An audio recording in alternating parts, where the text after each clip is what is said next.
Fuck Christmas.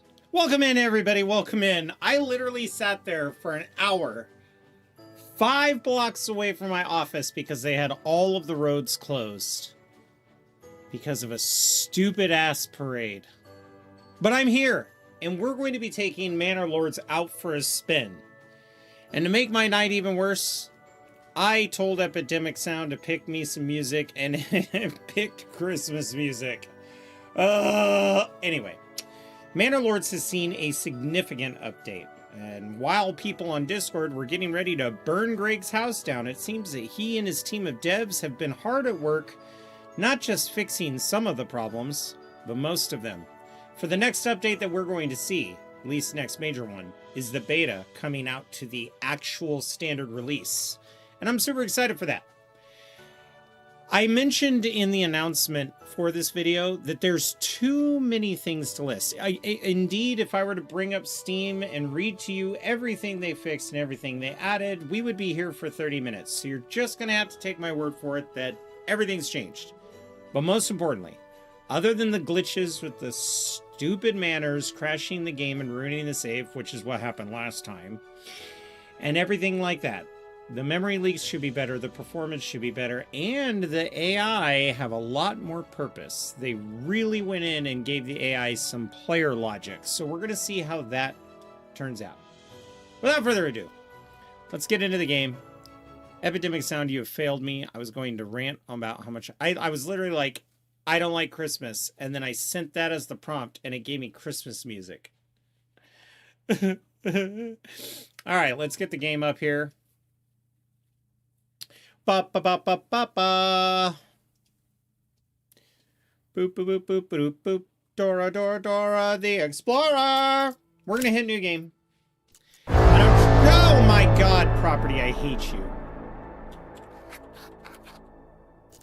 We're gonna choose the bald guy. Keep our coat of arms. Hit continue. In game, you know what? We're actually going to be very smart about this, and I want to do...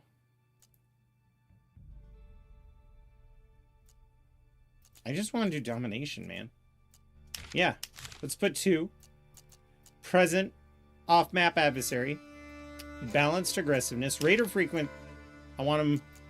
No, you know what? We are training the AI, and one of the things that they did do in this update is, I'm ashamed to admit it, but they have removed the cheese. What do I mean by the cheese? I can no longer farm bandits and make a reasonable living off of my treasury funds, nor my regional wealth. Instead, the bandits are only just going to give me a little bit of money, which means that strategy is out the window. So I'm going to have to actually create a second settlement and start taxing the people ASAP. So if we do get any cash, that's where it's going. Immediately, it's going to go to taxation and going to go to expanding our wealth. We'll upgrade our retinue later. No cheese, but sweet dreams are made of cheese. I know. Sweet dreams were made of cheese. I want to give the NPCs plenty of time to build and get a good defense. If we do the standard 2 years for Raider free, they're not going to stand much of a chance. But initial bandit camps are going to go up to 5, and the bandit camp spawn limit is 5. Fair. We're going to do double starting supplies. You've seen me play the starting of this game so many times. I just want to get up and going as fast as possible, but everything else is going to be the same. However, we are going to do difficult weather events. That means more lightning strikes and more droughts that are going to affect our people, and I had a lot of fun with it last time. Winding River is still my favorite map. I still want to test combat on this, and I still want to play around with a really cool idea for a manor that I had, where I put it in this like little tri-star area. I don't know, I might even just do in across the bridge Waldorf Frey style. But this is still, for me, the most balanced map they have. So let's stick our Lord, the Banner Lord. I'm going to put him here. I'm going to put me down here. And I'm going to put them up here. I want to see if they conflict with each other. That means I'll be surrounded by bandits. And I'm okay with this. Bandits, honestly, being surrounded by them at the beginning sucks more. There's going to be 5 bandit camps in between these 2 areas. So this is going to be... Oh! A queen? Duluth, you shouldn't have. Welcome in, bud. Welcome in. How you doing? I'm going to give you a shout out.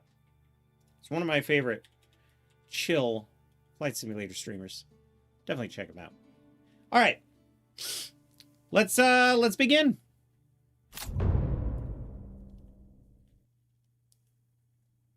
Hopefully this game doesn't crash. We might even be able to play with some of the settings and see if we could get some video fidelity that we weren't really getting with the previous beta.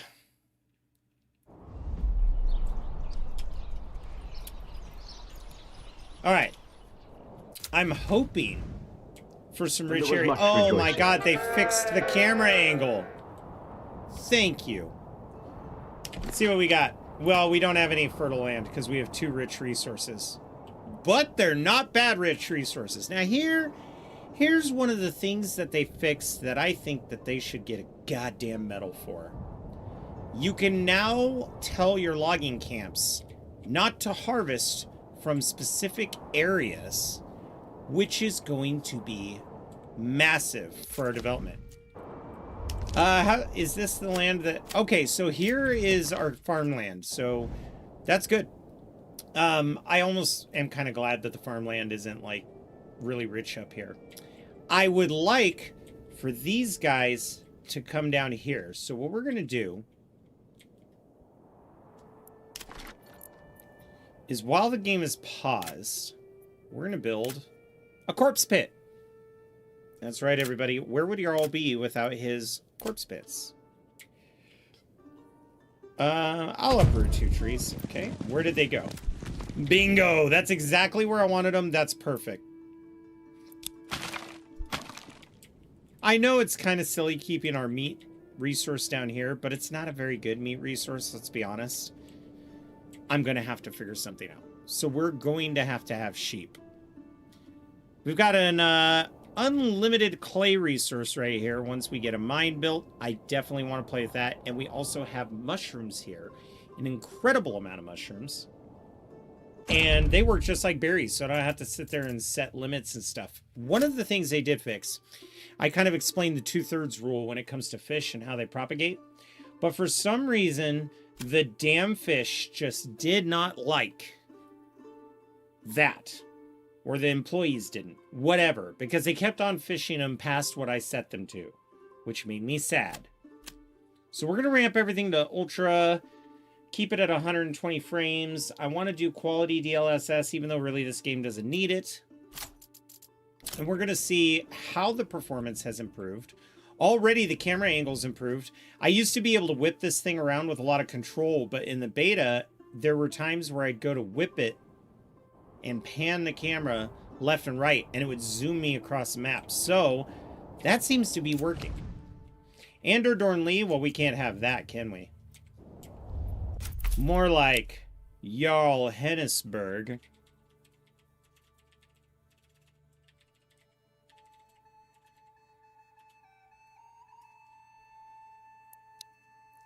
R.I.P. Briggs. No, he's not dead. I'm hoping he'll be in here. And remember, once any chats... No, there he is. For Lord Jarl. Rest in peace, Briggs. I literally didn't check chat. I was just going to town. One of the things that we're going to do is we're going to be experimenting a lot. So I'm not going to be doing the smart things, and I'm not going to be doing things that people might be like, oh, you know, you would benefit so much from doing it this way. No, we're not doing that. Let's get our topography up.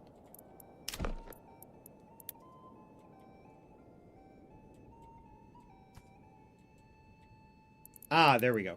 Okay, so this kind of slopes up to here. And this kind of slopes up to here. And this is a down slope. The reason why I always build my manor here isn't just because it's the most strategic place. It's because it's a freaking pain in the ass to build homes in. In fact, There's one part of this map that I don't think Ray fixed. Oh, it's right around here. Maybe he did fix it. That's looking a lot more flat. There was a hole in the ground. And if you built a home there and you upgraded the plot, people would go to plant the garden and they'd go in the hole and then they wouldn't be able to come out. So nice to see that's not an issue. I think we could do a lot with this area, but I'm thinking, where is my rye fertility? So we have some pretty shit rye fertility, I'm not gonna lie.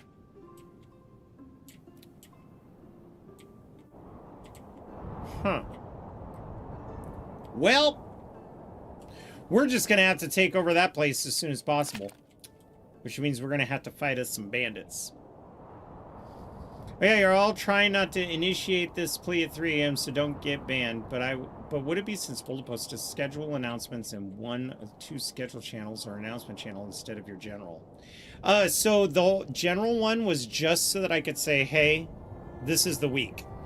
I still have my normal announcements. One thing I'm going to start doing is I'm going to start getting the weekly announcement, because I had a weekly schedule channel, but its reactivity was really low. Nobody checked it. None at all.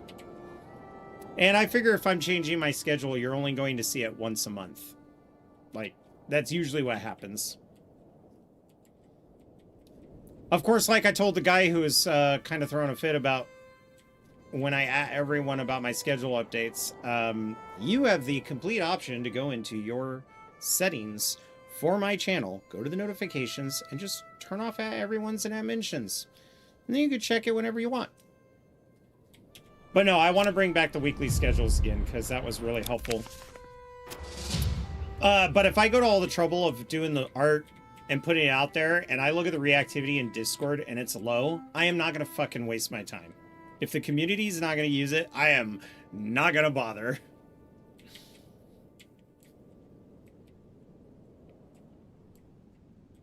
All right. I think if I put them down here, the peasants, they're likely to get attacked by the first raider raid, which is going to come up through here, or it's going to come through here. They like to come off the screen a little, sometimes even here. This would make them too vulnerable. So the core of our city does need to be up here. And I think that's where we're going to start.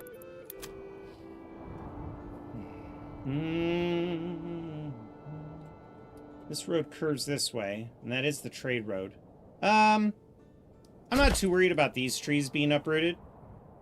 So we're going to zoom in. Already I can tell you this is so much better. I was having a hard time lining these up with the previous version of the playtest. Okay.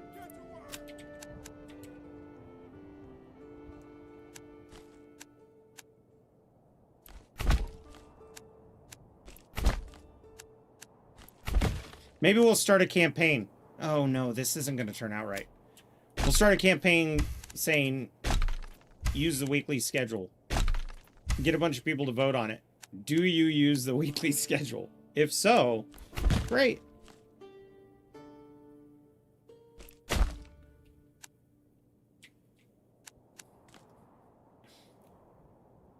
Besides, it's not actually... The funniest thing about my Discord is that I don't actually use it. Is that weird? Am I the only streamer that does that? I mean, occasionally you'll see me having a conversation in there, but mostly, nah. That's not going to work. So I need to come back here, along this road. It's still going to wind over. We don't want that bend. God, the roads are being really stupid.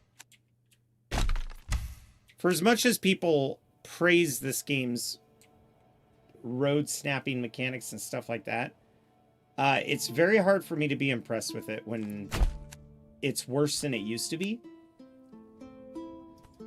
But we'll figure it out. There we go. I want a hard angle. If you don't get a hard angle and you get a rounded angle, it messes the whole burg up. Again, if you're wondering why I do this strategy, there's a YouTuber named Tacticat that I highly recommend you guys play. It's not really an exploit as much as it is efficiency given the AI. But to be honest, I could see a manor lord or a king or a baron reaching out to a survey team to make the most efficient layout that they can. I always find it's best. Actually, you know what? Screw it. We're going to take this road here.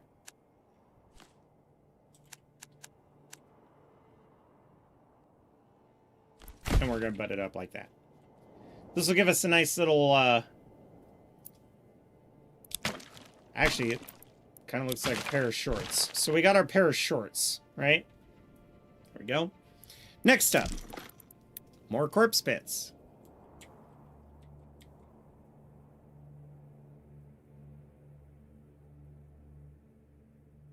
Let's go, people!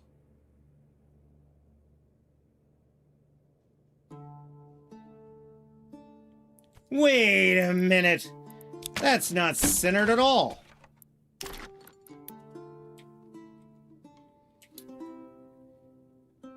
Oh, that's why.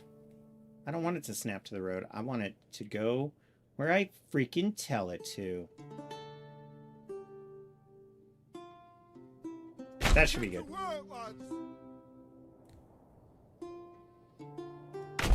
Here we go. Let's get to work. Look at how tight that is. Oh, that's gonna cut into my rocks.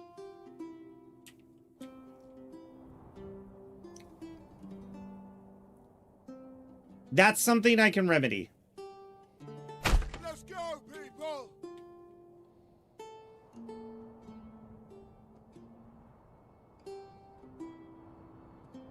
Let's go, people! There we go. Let's get another one right here. Pull up. Let's go, people! Now I was trying to find the December wonky. Oh, you know what? That is brilliant. Good point. I got a way to fix that, and I'm going to fix that right now. Pathing, not pathing incorrectly. Autocorrect. Yeah, I will say, though, the pathing is so much better than it was with the update previously. Also, come on, Discord.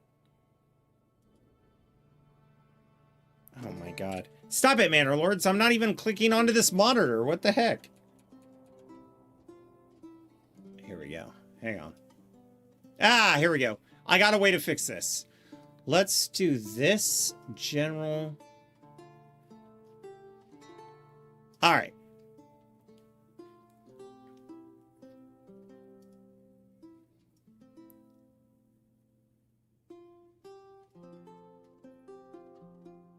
There is something I could have done as a server owner that I'm kind of ashamed that I didn't. I can pin the message. There we go. It has been pinned. We'll do the pinned messages thing for now, but next time I'll try to remember to actually go to the announcements channel and put it there. Really? I was literally clicking back into the game. Hello? Dude, you're starting to piss me off, game. Oh, we're getting close to a slope being too steep. I think we could pull it off. Let's try to make these as tight as possible.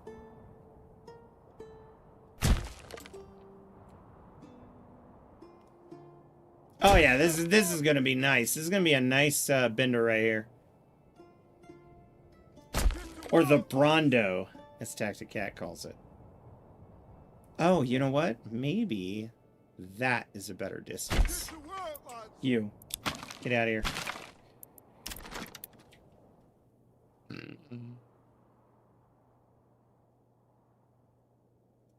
Let's get to work. Let's go, people. Let's get to work. There we go. I got a question for you guys. Have you ever, well, I'm saying this like it's some rare thing with humanity, but did you guys ever just lose like appetite for no reason? Sometimes I just lose appetite And then the last couple days, I haven't eaten much, which I'm eating stuffed French toast now. But I gotta tell you, man, that has been an absolute nightmare on my sleep schedule. Because when you don't eat well, you don't sleep well. Come on, people, get to work. What's that line from Robin Hood Men in Tights? Get to work, lads. A toe's a toe, and a roll's a roll. And if we don't get no toes, then we don't eat no rolls. I made that up. Let's get to work. We introduced my... See, it's not... No, this isn't right.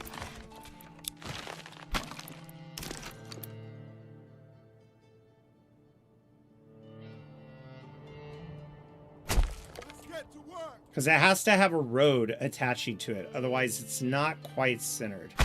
There we go. Oh my god, it's looking beautiful. I like setting these off at a weird angle to the road because they're a little too geometric for my taste. Now, I understand that, and what a lot of people need to understand is that these cities were, Let's get to work. if I was a Manor Lord, I would have invested in somebody to come by and do a lot of the surveying.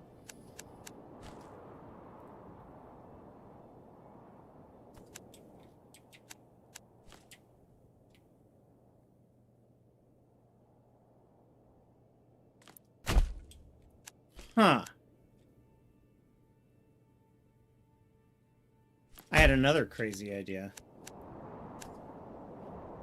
I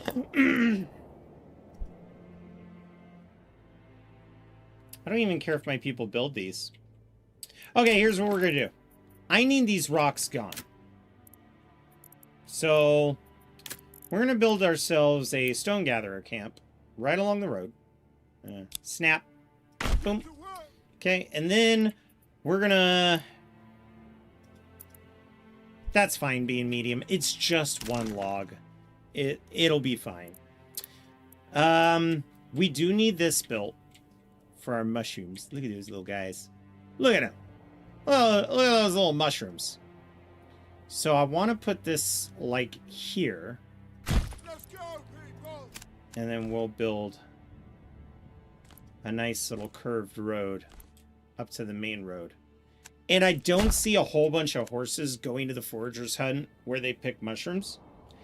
So we're going to take some liberties and just kind of have it a dirt path.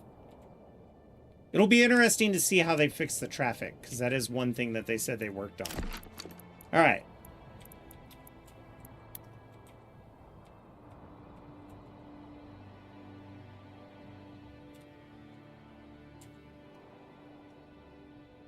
Get to work, lads.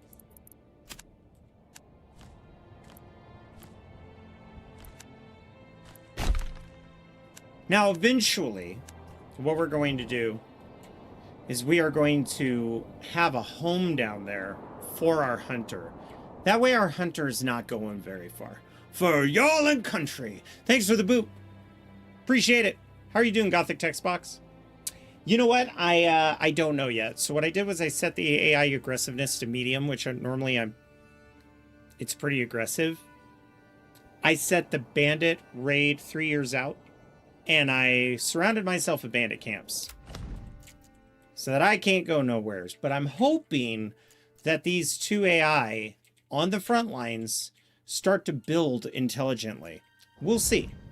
I did watch a YouTuber playing it, and I watched a lightning storm basically burn down an AI city, and they rebuilt it. And none of the buildings were stupid or did make sense. So it'll be interesting to see how the AI actually functions. So we've got a little hut there. Let's get our logging camp up.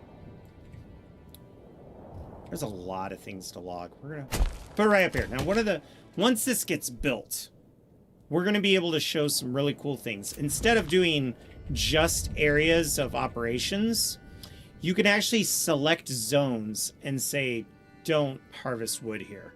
So eventually my hunting grounds will be a copse of trees or a small isolated forest, which is kind of what we want. It's very messed up and beaten, but it's still functional. Wow.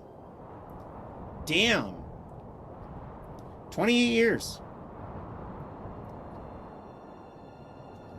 And now everybody who starts editing uses Gothic text.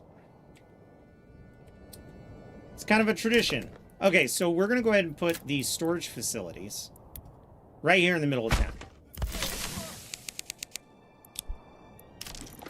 Then we're going to build this right there.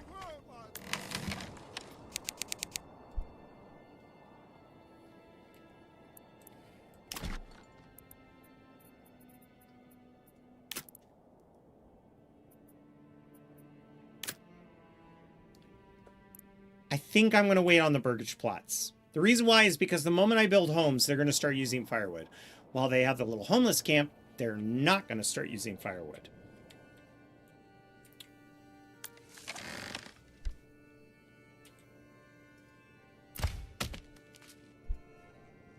I like having a logging camp up in the city, but I think we're also going to put one right here eventually.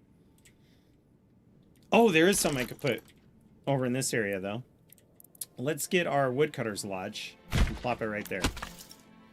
That leaves us with 7 more logs, and I need a total of 10. So clearly I'm not going to get what I want built yet. If that's the case, let's start planning some infrastructure. We're definitely going to need a well. And I love the idea of it being here, right next to the main road. I also think we're going to need a well over here if this is going to be the city center. Interesting. And I also think we're going to need a well over here. These could be deleted in the future, but my main concern is fire. I did not give fire the respect it deserved in the last round. And that's what we're going to do today. Let's build a temporary road. There's no oval, but it looks like tomorrow I found a new home. I can help you with that, sir. Let's make this high.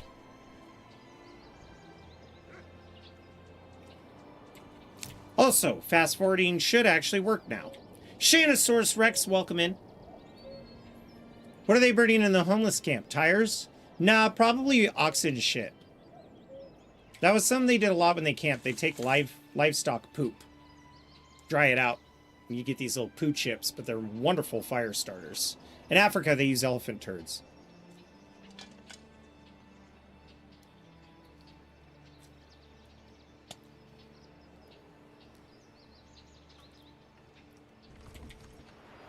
Can I stay with us, drink? Of course. You know, I have things set for the highest. Like, what are you guys even doing? Whatever. Whatever floats your boat, team. Whatever floats your boat. These don't cost any resources, it just costs your time. But if it'll make you happy, then fine. I am going to make these the lowest, though, because I really don't want you to focus on these. They're just a guide. Summer's coming soon. Oh, my lord. What do you want now? Right back. You have no rightful claim. Piss off.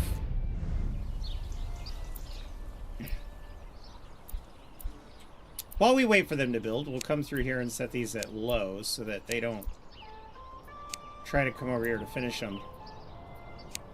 But even if they do, they're just wasting their time. They're not wasting any resources. And if they want to waste their time, that's on them.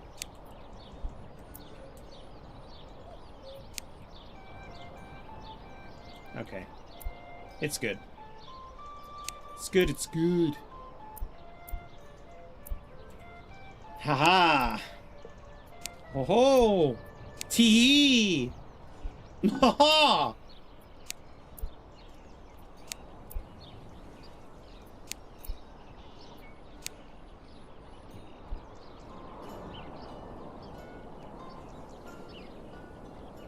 So period equivalents to tires. Yeah, when you wanted to make your cart go, you just put a bunch of cow shit on the side. That's how you get the wheels. Stream is going well. We're trying this new update to see if they fixed it. I'm just doing my usual Tacticat Brondos.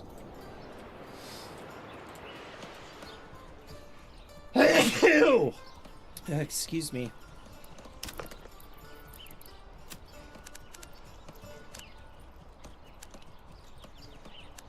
I want to do kind of an interesting market. Let's make a curved road. Summer's coming soon. Soon. Like so.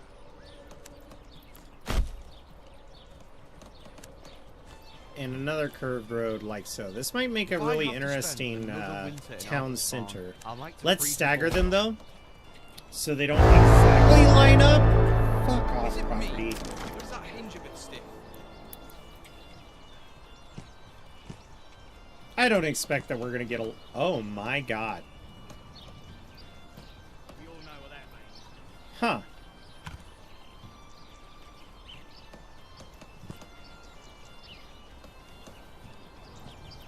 Fine, Really do it needs that some way. sharpening.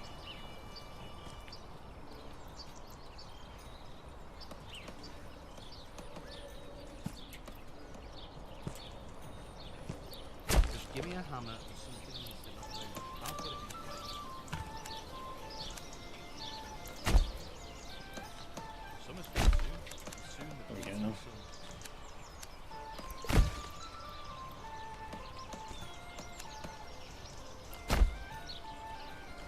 Another Get beam coming some wear and tear, make the roads look kind of messy over here. I want some of the grass to peek through. You know how it is. on. Can I stay level 3? There you go. We got a little tufts of grass kind of peeking through here, making it look all messy and dirty. Jesus, it's warm in here. Once the computer starts trying, it just gets really spicy.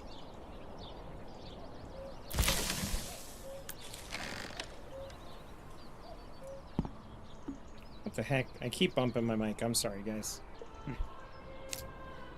Okay, come on now. Just give me a hammer Let's and get all this something shit needs built.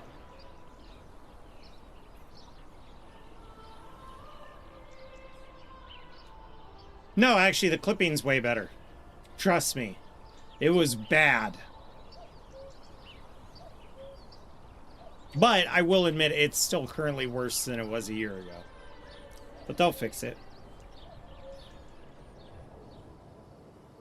I could see that if I was a game developer being low on my priority list. Especially since I'm trying to implement new shit. Because these aren't implemented yet. Which I'm glad he didn't try to rush this out. Like, they need to test these in-house and make sure they're balanced. They did change a couple things in this. We're obviously going to be choosing the, where is it? Yeah, it's this one. Increase regional wealth from burgage plots, reduce burgage plot upgrade costs, which is huge. That saves us a ton of money at the end. And salt and iron import value reduction. I don't really buy salt. It's a little too hard to control. But I will definitely be buying iron for sure. We only have a small ore vein here. The first major trade we're going to invest in is tiles. Heh, bless you, bless you. Not excused. Gothic text box is like, not in my court. You're the king. I didn't vote for you. Well, you will. And you'll be glad.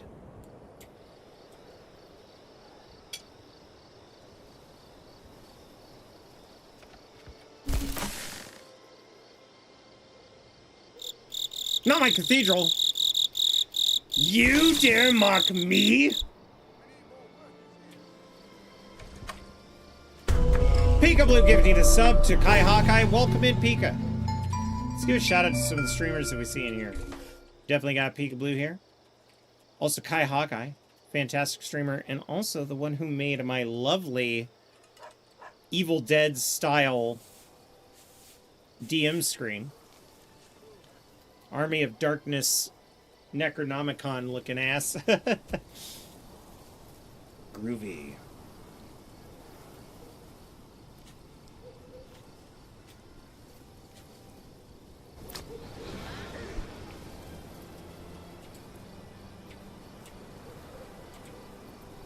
All right, let's get 2 families on this. I want this gone. Okay? I just want it gone. All these rocks, they need to go.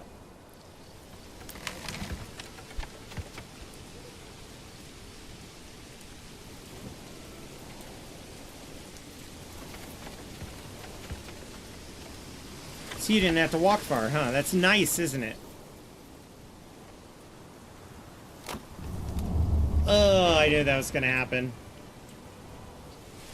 There goes our food just sitting in the rain.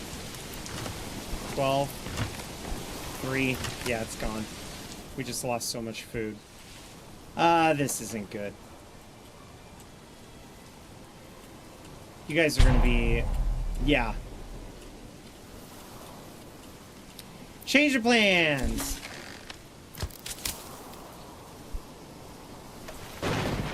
Looks like we're picking mushrooms.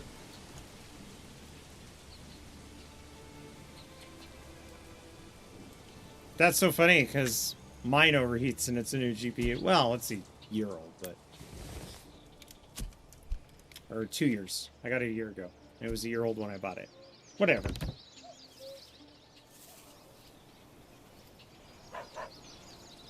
But it's also the monitors. Just kind of cook the room.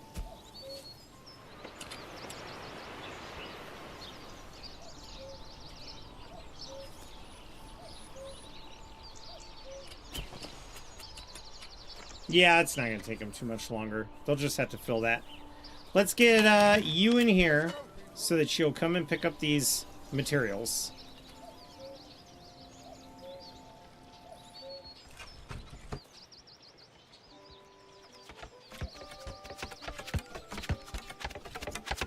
Wow. That's the fastest thatch work I've ever seen. And we're going to get somebody on this. I just want all those mushrooms.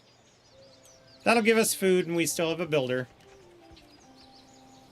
Because there's a lot of mushrooms here. And they'll grow in spring, and they'll grow in fall. Light do be way too hot sometimes. That's true. There's a lot of lights in here. But I'm glad I'm not using photography lamps anymore, because that was cooking my ass.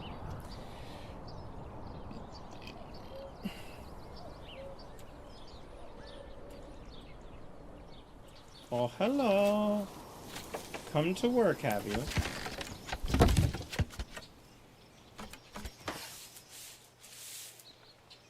That's your stall? Look how fancy this food stall is, and then this guy's like, I prefer practicality.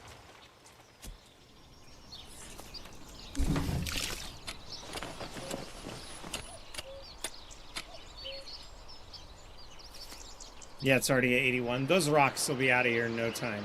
By then, we'll have our logging camp built.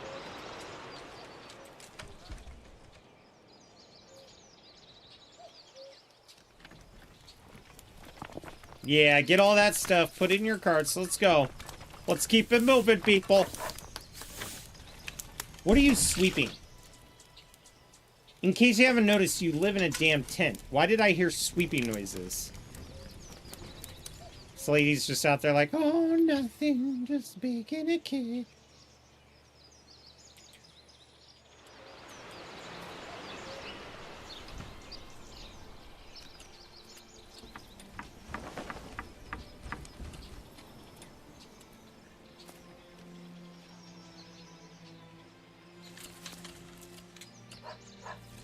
It's already running so much better. But to be honest, it's not like I've had time to experience any memory leaks. They also did something with the lighting. A lot of people swear they've been taking screenshots of the sun and the LOD saying that it's a lot better.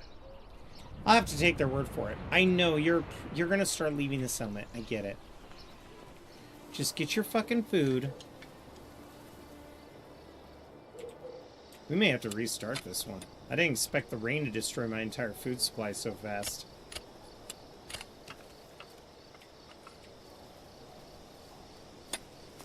Which means new resources.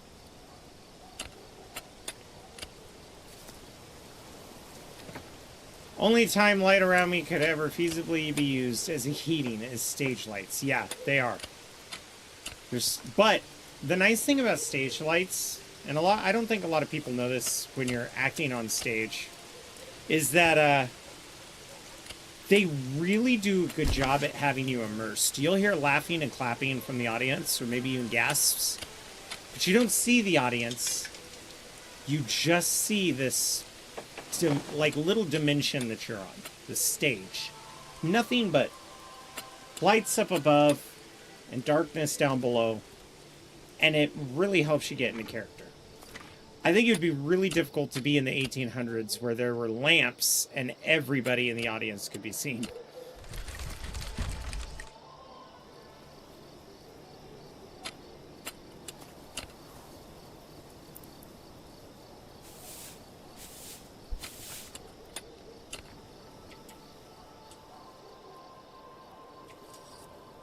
Yeah, bye. Yep, darkness down below and blindness up. That's okay. I get the audience back, though. Stage lights hit my head. It's like, oh. To be fair, in most of the stage shows I was in after I started Bald, I was able to wear a wig. And I know that sounds crazy, but that's like so good for plays. Because I could have a 9-to-5 part like I did with Death of a Salesman. Ugh. What the... Well, that's not working right. Let's try that again. Okay, now it's working. God damn it, I hate Death of a Salesman. That and the play Streetcar Named Desire, absolute trash. Absolute trash.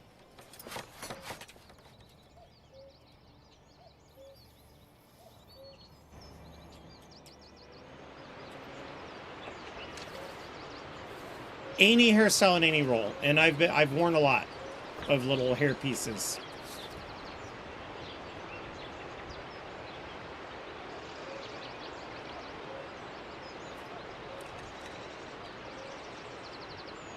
The whole stage smelling like hair conditioner.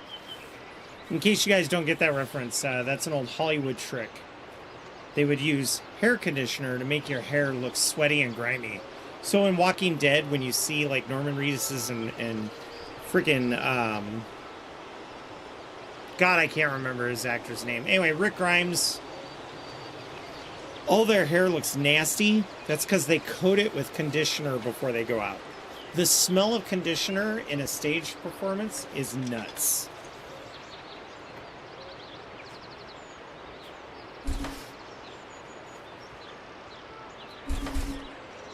Yeah, I don't... my wigs are sticky applique. They're not the pin applique. Which is good because I can get one... I wore one hairpiece for a roll.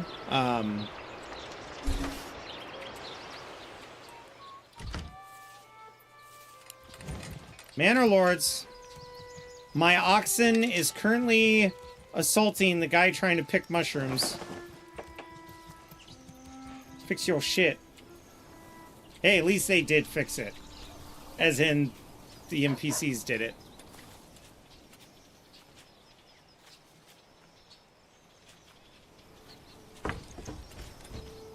Yeah, so hair gel is really weird because, I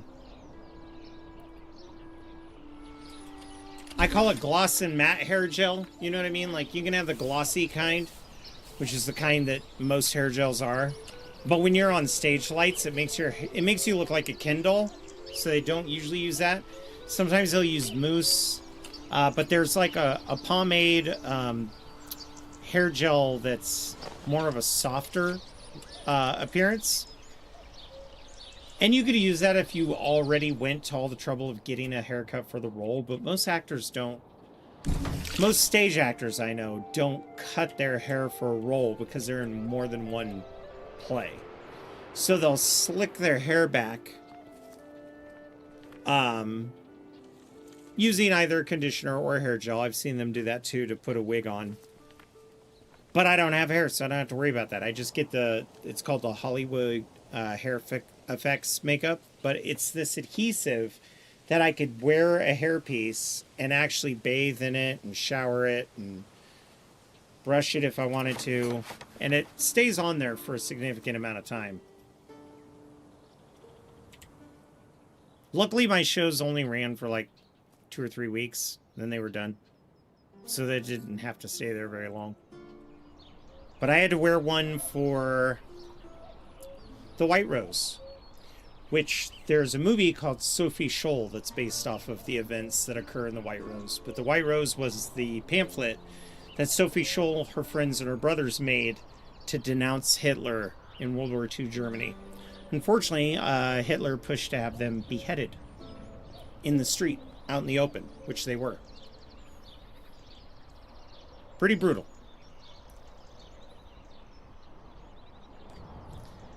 But probably the bravest people you'll ever know. They did not capitulate. They would go to events and throw out these pamphlets called the White Rose, which declared Hitler was the Antichrist, and then they'd run away. So the pamphlets would rain down on the people, and the people would be like, yeah, what is this? Oh!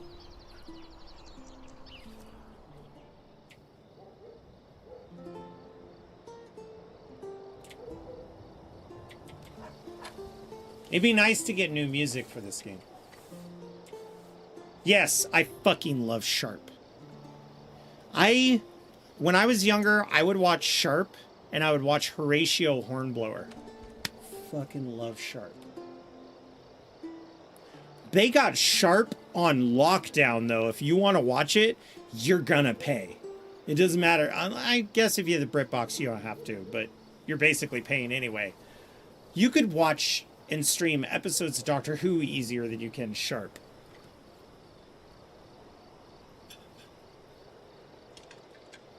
Kind of reminds me of Battlestar Galactica, the 2003 version, and Stargate. Those only come out on Amazon MGM Plus every once in a while. Then they get taken away and they're gone. And you will not find it anywhere.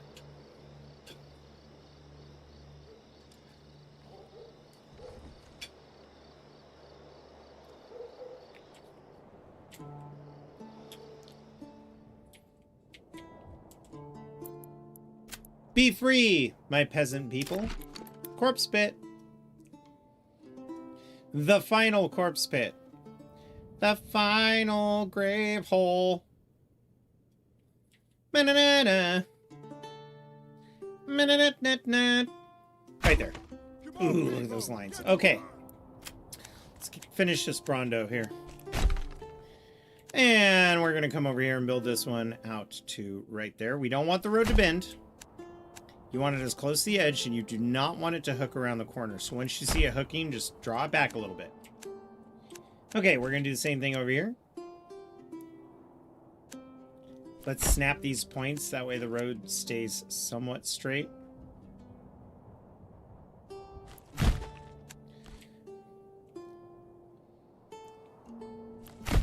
There we go. I love it when it all works. See, I was struggling with the Brondos the last time we were playing, and it wasn't snapping correctly. So this is a much better system. I don't know what they did to improve it, but they made it a lot smarter. All right. Welcome to the farming complex. It's not really farming per se. It's just going to be some gardens and orchards.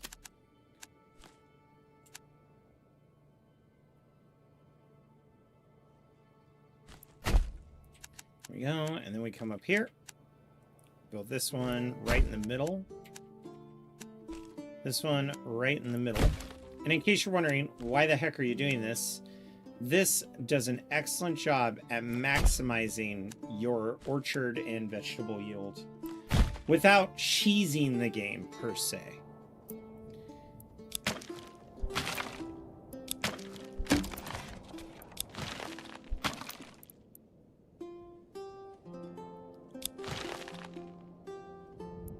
Ah, I see. I need these crossroads built. So we'll do this road here. There we go. And then we'll finish this road right here. Okay, now we'll continue on our path of destruction.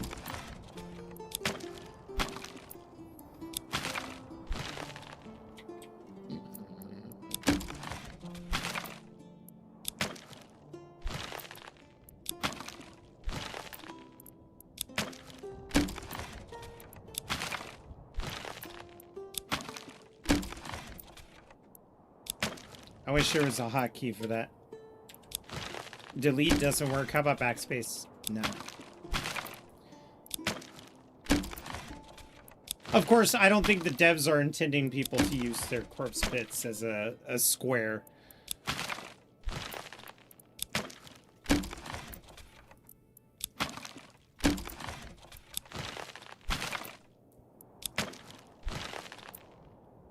Hey, there we are. Okay. Now that we've done that, we come back here, start up this way, come down. Boom. Come here, go down. Okay, then you need to come back and retrace this road. So,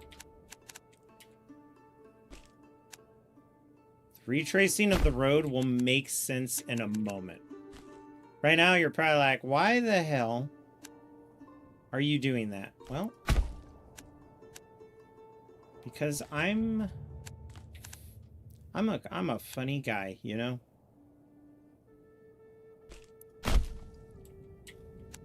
Oh, yeah, nice, clean, and crisp. Okay, we're going to come back over to the center here.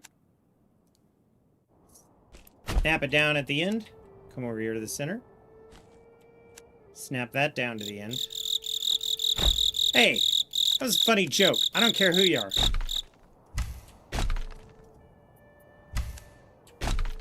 Get rid of our road layers here.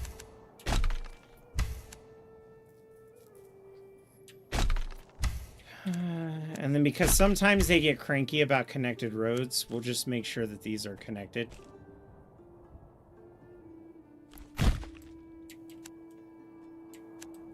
Yeah, those are all connected. All right. Now, we must continue to build.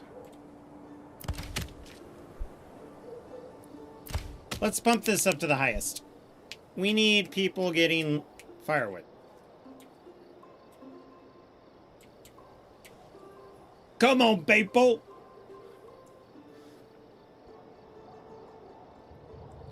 Oh, really? You just talked to somebody about Horatio Hornblower? Mr. Fancy Panzer. It is on YouTube. The whole series? Azrael with the 32 months. Dear God, it's almost been 3 years, my man. How are you doing? Actually, it's probably been more than that, because I think we knew each other before we started subbing to each other. Let's go ahead and get somebody here. Now, supposedly,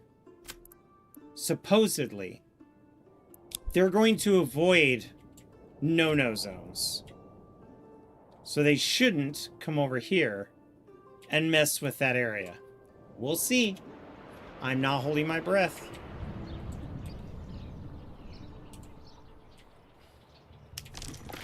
We only have 3 logs. My God.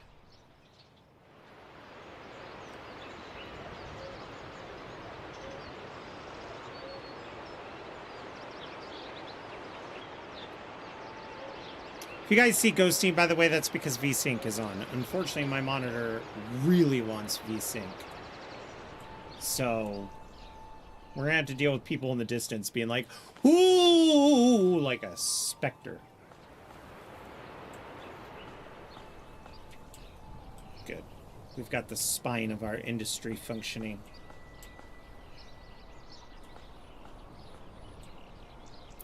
Are you... Okay, good. Let's demolish this. At least gives us back 1 log. This should bring us to 4. Well, let's connect this up to the main road. Like so.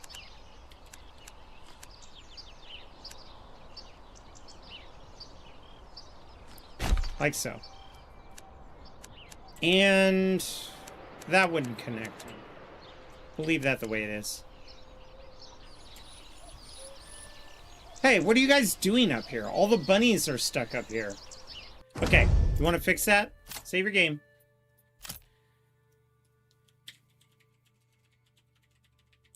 Confirm. Return. Main menu. Load game. Load. The bunnies should now teleport back to their hunting grounds.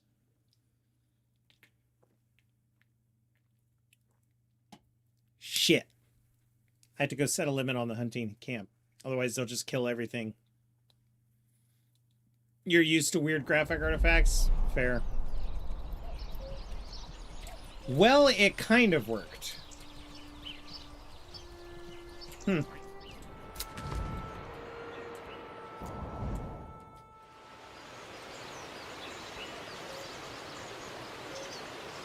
have to see.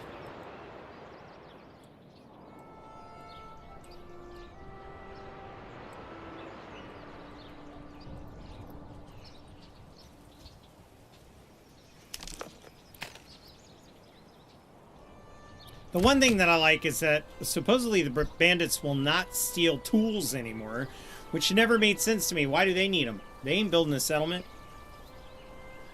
They should at least steal the tools and then offer to ransom back the tools to me.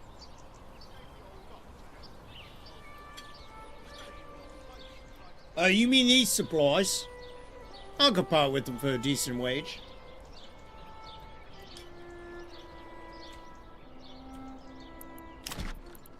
You know one thing we could do for free?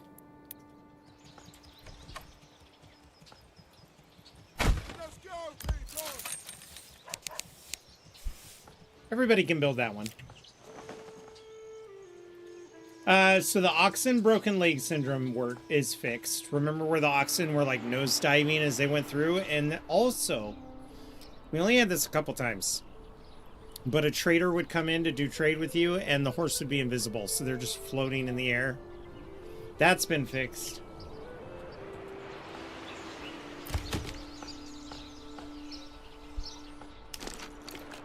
And we're already at 8.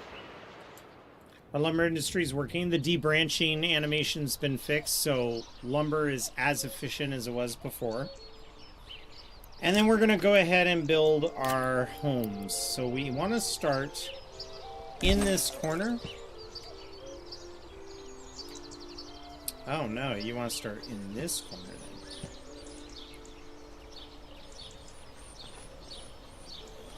No, I'm pretty sure it's right here.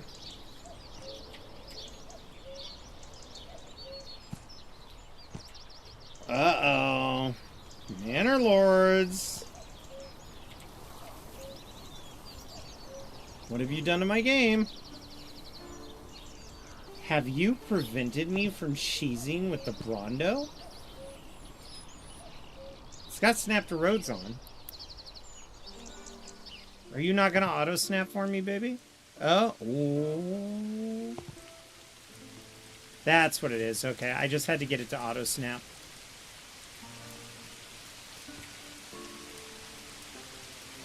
Oh, yeah. Look at that beautiful orchard. Hell yeah. Okay. So I just got to get it to curve. I can get a little L shape going, then it will work.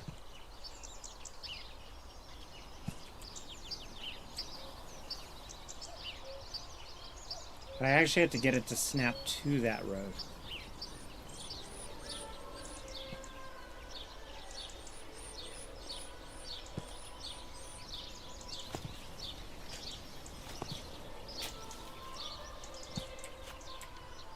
Yeah, see, it's not gonna work unless it snaps. Ah, crap.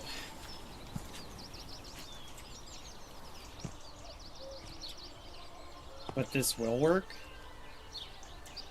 Fresh start for me and me own. Is it because this isn't built correctly?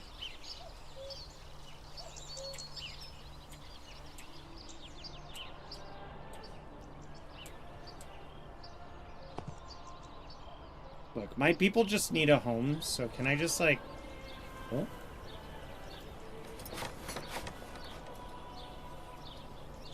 Okay.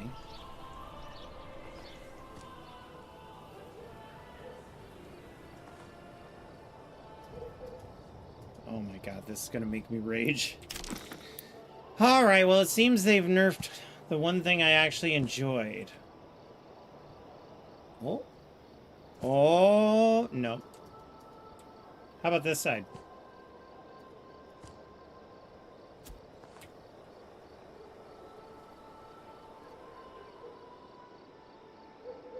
Fascinating. So if I do this weird, like, flex thing with the mouse, then it seems to work.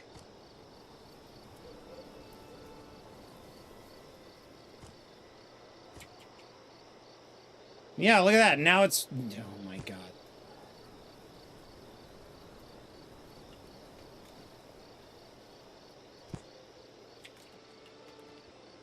Still isn't going to do it, huh?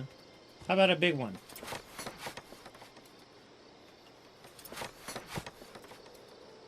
See, the snapping is so funny.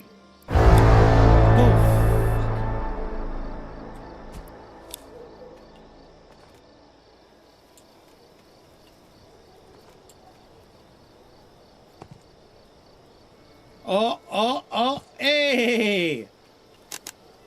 Ew! Okay, same strategy, different approach. No?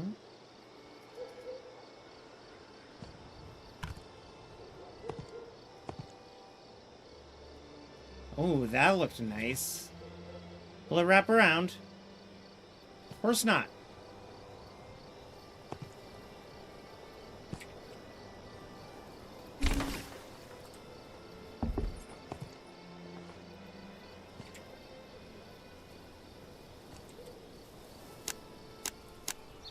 Hey, that's pretty good. Okay, okay, I can make this work.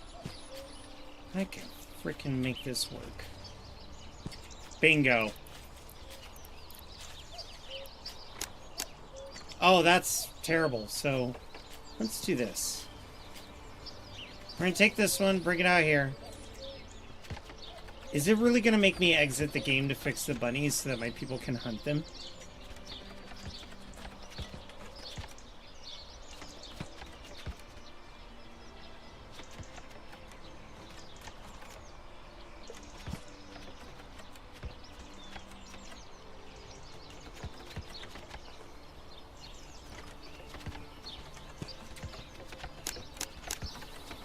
Yikes, that's even worse. Ugh.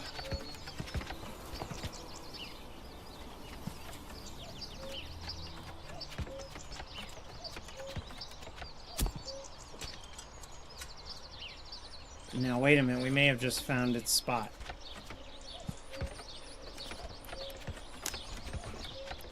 Whatever, I don't fucking care. It's close enough.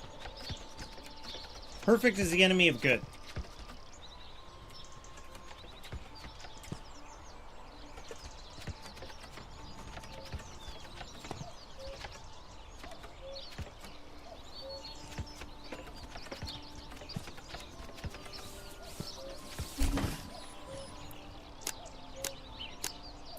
Bingo. All right.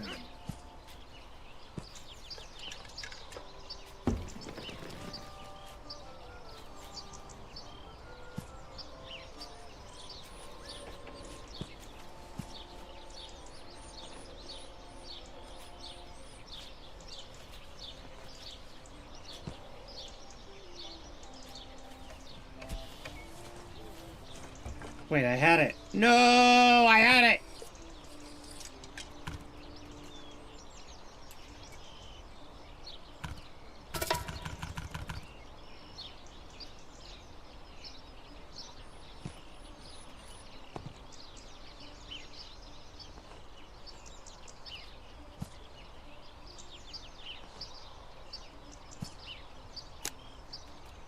Ooh.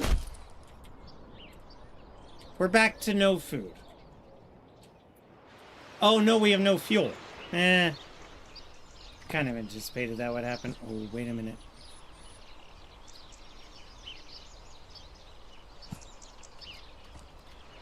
We only need this one Brondo setup. The rest of the game will figure itself out.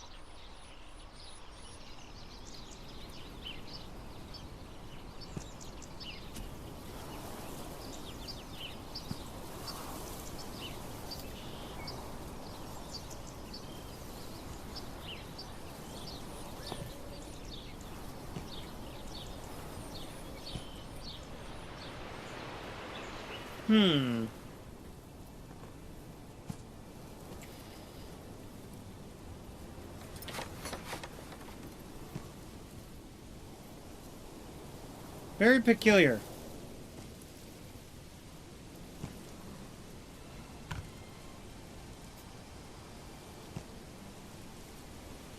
Okay, so now you're snapping. That's dumb. No! God damn it, I finally got it into place and I accidentally clicked the wrong button. Alright. Okay, the bend is good. The bend is good. If it's bending, then she benderin'. I needed to do the bend.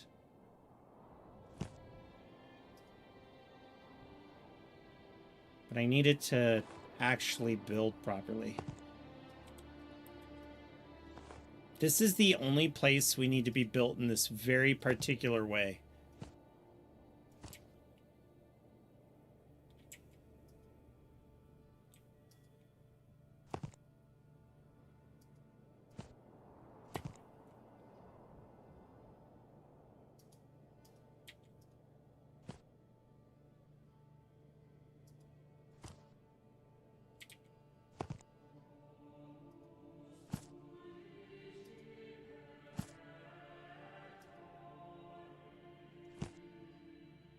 See, if I can't get it to go around the corner. Oh! Oh!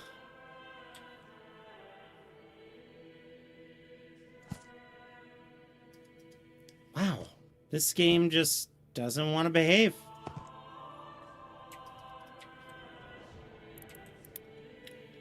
Before I smash my head on my desk, let me... Okay, so this one's behaving? Ugh. How about we do this? That is acceptable.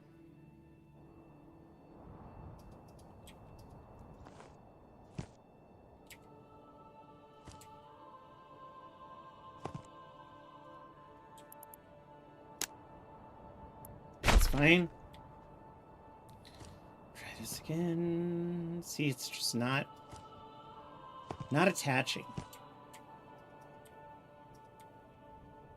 So for this one, you know what? Screw it. Nope. Still not gonna do it.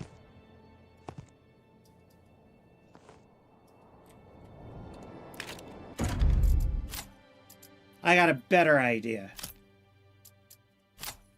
That's another thing they fixed, is that it doesn't just say save game. Let's reboot it. Johnson, where's the Carter report? I want it on my disk by COB. But you want it on by COB, but you also told me that you wanted it at the EOD on the EOP. So what is this? Are we doing end of day, end of period? Is that what we're doing, or are we doing COD? I could do COB if you want. I could cob you all day long. Up to you, sir.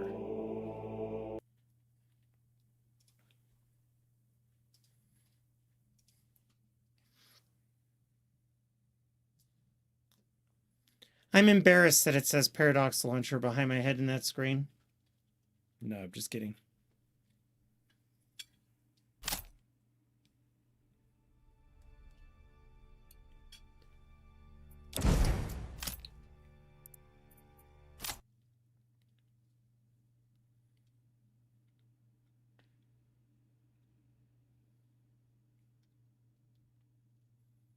By the way, if you guys don't know what we're referencing, Beard of Oz and I have been talking about playing some stationary supply Among Us style shadow games. I don't know, Carter, do you prefer we just wrap up your employment at COB, or is this the only report that you... I got the... it's fine. I'll get it figured out. But it's so fun. It's a social deduction game. And I just think it's a really, really good time. Especially with Beard, he gets into the roleplay. It's so funny. He made my office the bathroom once, and I've never felt more at home.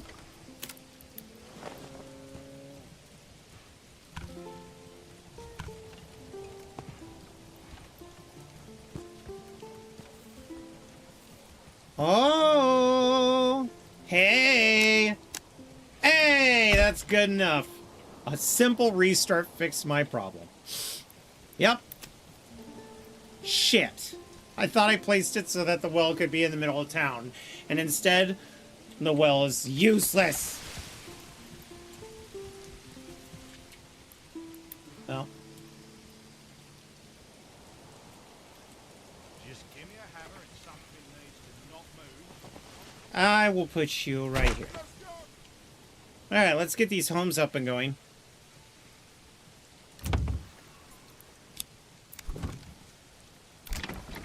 So that right there is all the homes that I need for my people. For now. Hey, bring that piece over here. No! Sorry.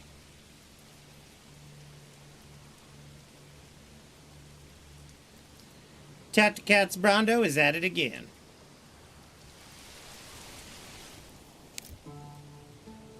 Come on, people. Winter's coming. I know I've heard that before. You guys are doing great. How much food do we have? You know, maybe you guys could chill on the food for a little bit. And instead, let's get you over here chopping some firewood. Because we're going to need that for winter. These bandits are an absolute menace. A plague on our people.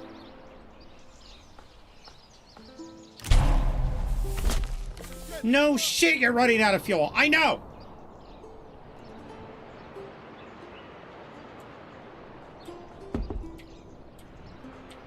When are these people going to realize that's not helpful to me? Just screaming at me, you're out of wood. Oh, we got some nice picket fences going. None of that wattle trash. Oh, crap. Nope, there's some wattle trash. Don't! What? What did I do? Don't! You move a muscle. What's going on in here? Brondo, it's what the plants crave. Hell yeah. It's got the electrolytes. Water's found in the toilets, and you don't see plants growing out of the toilets, do you? Brondo will make you good at everything. Running, yelling, jumping, romance with your fist.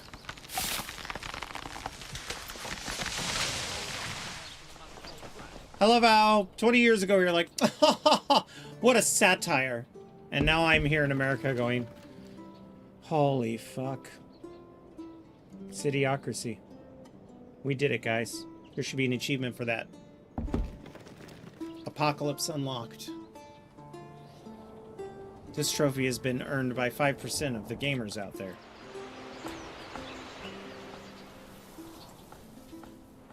Oh, a new family has moved in. Well, new family, you get to bring your asses down here. Nope. I need to build a separate home for them. So you know what? Let's build a little farmer's hut. Like a little patch of land that the farmers can enjoy, or the hunters.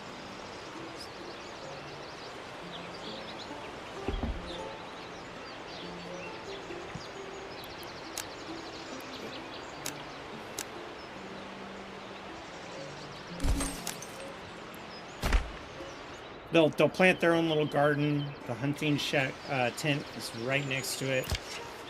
They'll be able to wake up, go there. They're going to need some water. Trying to limit the amount of movement they make on a daily.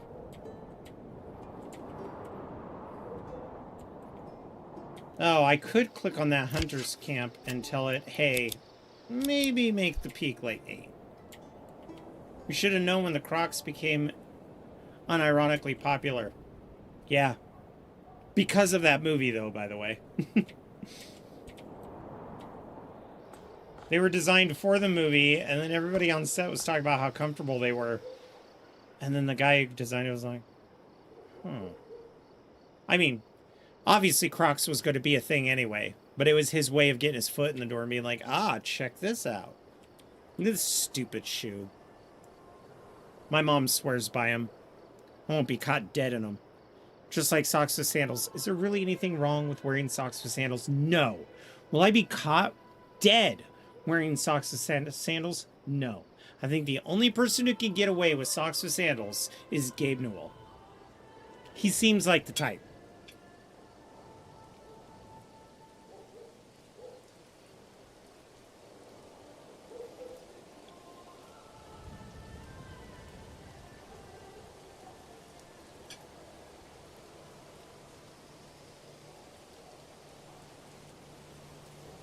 Oh yeah, by the way, on a side note, Obsidian just hired the original Fallout 1 development team, with the exception of Chris Avellone, because he's kind of a drama queen. Tim Kaine came out of retirement. Full-time job at Obsidian. Josh Sawyer is there. The lead writer for New Vegas is there. But Tim Kaine said in his video, don't even bother guessing, because you'll never guess it. And they've been saying up and down that it's not a Fallout game. Chances are it's not a Fallout game. But at the same time, this would be an incredible platform for Xbox to test this team's chemistry, see if they could bring some of that old blood inspiration back to Obsidian, and potentially make a Fallout game after that.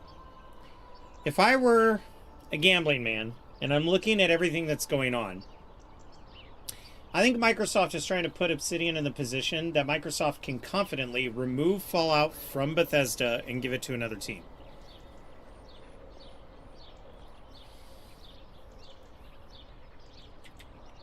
The whole reason why I brought that up is because I was like, I bet you Tim Kaine would wear socks and sandals.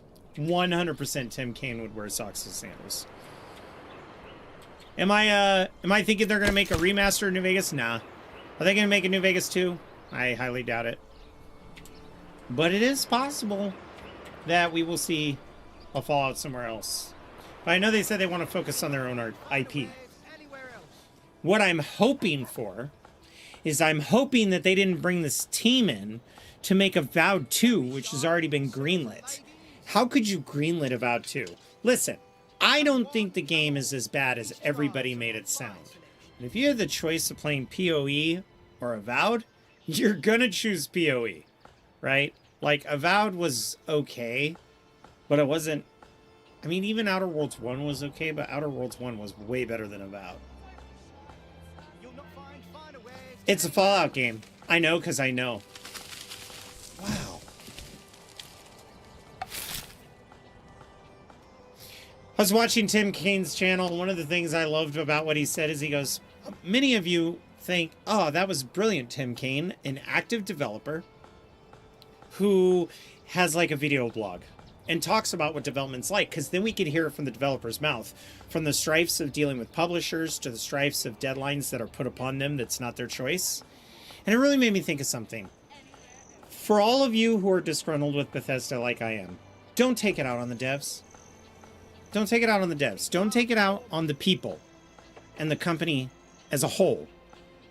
There's one fucking man responsible for Bethesda's downfall.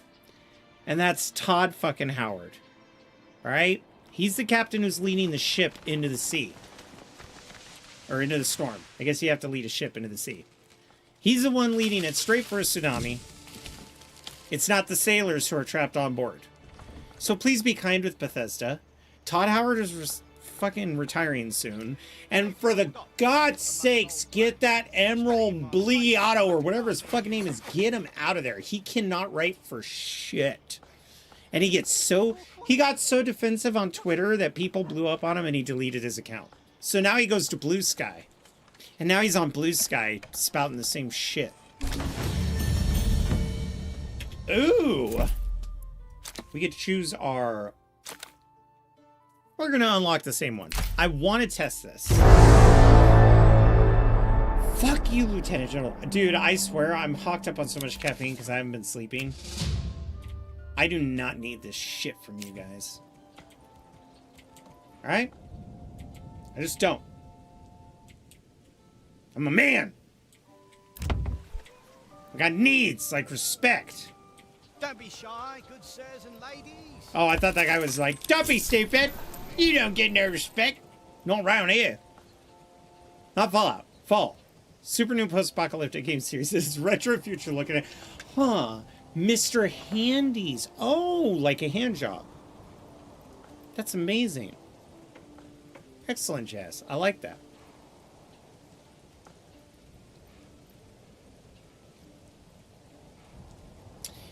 I did apply onto Blue Sky because I try to secure every social media so that in the future I don't have to do what streamers like Chilled Chaos had to do, where he had to buy a website domain, chilledchaos.com, for $15,000 from some kid who just kept the domain up.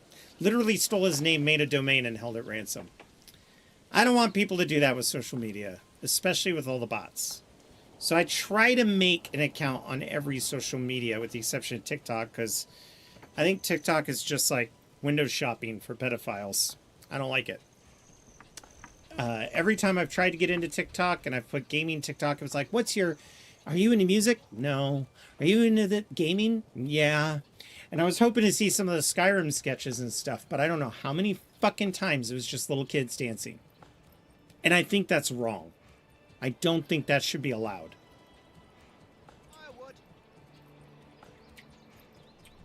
I mean, Dr. Disrespect has a TikTok, okay?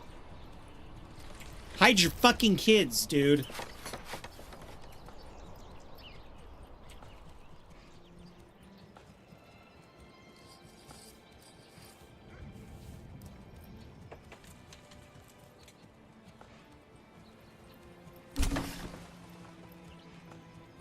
Window shopping. That's what it felt like. I'm sitting here swiping through TikTok when it first like made it huge, right? When after it became TikTok from Musical.ly, and Vine was dead. I was like, maybe I'll see some Vine comedy here. So I looked up Dungeons and Dragons, Fallout, and I found a few things. And then all of a sudden, it's just these two girls that are like 12 dancing to Baby Shark. If I just saw a Fallout thing, and if I just saw a Skyrim meme, and I just saw a D&D meme, and I was like, ha ha ha, showing my like for it, why the fuck do you think I want to watch a couple of kids sing Baby Shark? Fuck that song. Oh, and the sad rescue story. Oh my god. This cat was sick and taken to the vet, and these people saved it. And then you find out it's all a fucking lie. That cat was put down. Or there was never a cat. Or it was a vet documentary. That's my favorite one, is when they get a vet documentary and they're like, we saved this cat. I'm like, bro, I saw that TV show on HGTV. Pollock, I think is his name. He runs a veterinary clinic. Something suspicious here. Performative rescue. Exactly. Like, I am entirely convinced that there are people out there in the content creation world that find a small dog that shivers when it's scared, or finds a kitten that's got matted hair and puts it into those situations. And then they're like leaning over a bridge with a pole, like, come here, kitty. And the cat just comes to them. Yeah, dumbass, that's because the cat knows you. Because if it's actually a feral cat in trouble, it wouldn't come to your ass hanging off the side of a bridge. I've coaxed feral cats into rescue. And it takes a lot more work than just like, come on, buddy. Those are pre-beaten dogs, right? I saw one where it's like, look at how abused this dog was. And I was looking at it, I'm like, bro, that's just a stray dog with mange. I've seen pit bulls with mange before. And it looks pretty horrible. But I don't think anybody's out there beating them. I think they're just homeless. Saving baby ducks from oil spills? Yeah. Fucking stupid. Or like all those ones where it's like, here's my fit on a budget. These pants, this shirt, this purse. And it's like, bro, she didn't pay for that. Kohl's sent them to her. You know what I mean? Like, I'm not a conspiracy theorist, but at the same time, it's like, come on. If any self-respecting YouTube video had that kind of an advertisement or sponsorship, you'd be like, bruh, sell out.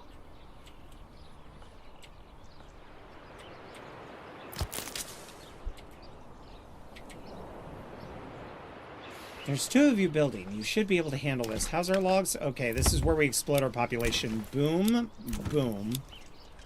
Boom, boom, boom. I want you in my room. We're building another house so we can live together.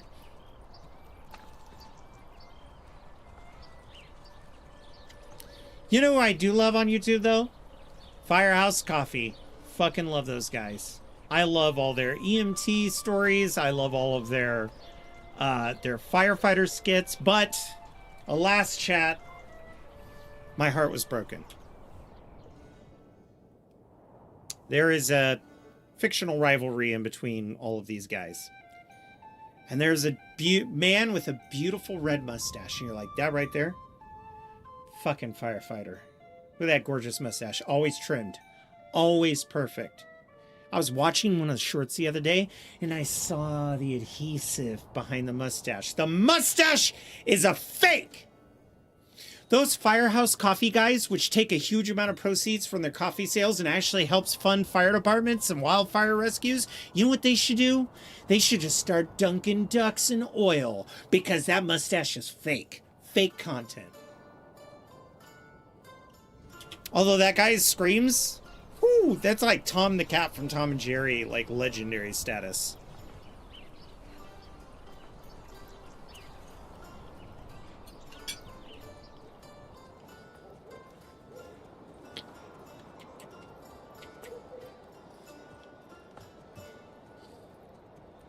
I'd actually show you guys some of their videos, but I made a promise to myself that I will never, ever, ever be a React channel.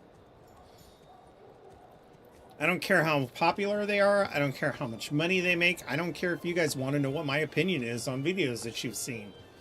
Never, ever, ever, ever, ever. The day that I am so desperate that I decide to make a React channel is the day I go, you know what? Content creation isn't for me. I quit.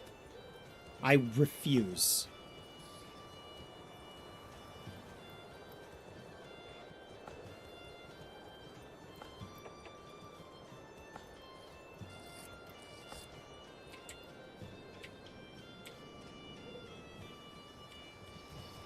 This job, if it becomes a job, without creativity, I just don't know if it means anything. Thank you, a man of sense and color. Oh, of course, Stephanos. And look at you with that name. I can tell you are as well. I don't have a problem with reactors. I don't criticize them like, oh, they're just stealing and copying other... No, if they actually react to it and they add something to the video, I get it. Hell, I watch them sometimes. But the absolute lack of creativity, and every video script is the same. It's like, hey, so my editors, my chat, my community sent me a bunch of videos for me to check out on Discord, and if they're bad, I'm gonna fire my editor. Wow. The script is predictable. It's used in every other video. Real creative. But hey, enjoy your $1.2 million you made on that video all year. You really deserved it, man. You really deserved it.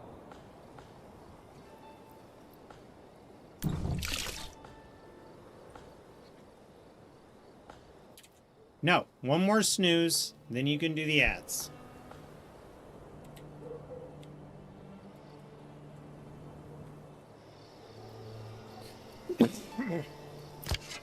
I will say, if I ever did React content, I would completely unmonetize that video.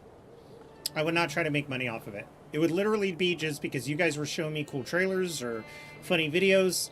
There would be no money making. I would disable subs. I don't even have a donation link because I think in these hard economic times, you guys should hang on to your money. For me, this is filling that actor's itch without dedicating myself to a schedule where I won't see my family. That's the reason why I do it. You won't see a donation thing, and I still to this day have the hardest time with the idea of merch. Everybody's like, you almost have 2,200 followers, you should probably get some merch.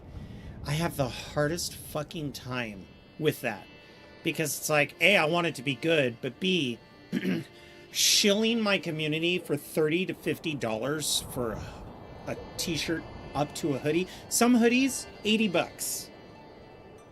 No.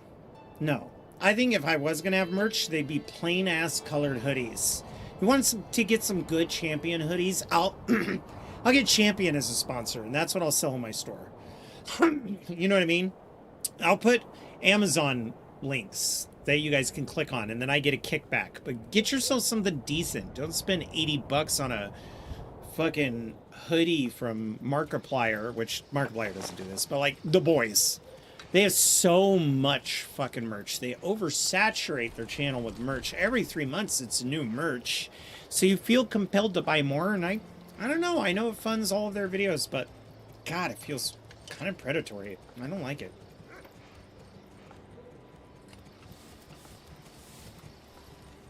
But I did have the idea of making really, like, giving my cosplay people identities and character. Like Rihanna Keeves on Spliffing Brit. That'd be so good. Right now what we're waiting for is these buildings to build. Winter is on the approach. We still don't have a hunter yet because this building's just sitting here. But they're taking so long to build. And I don't know what the hang up is.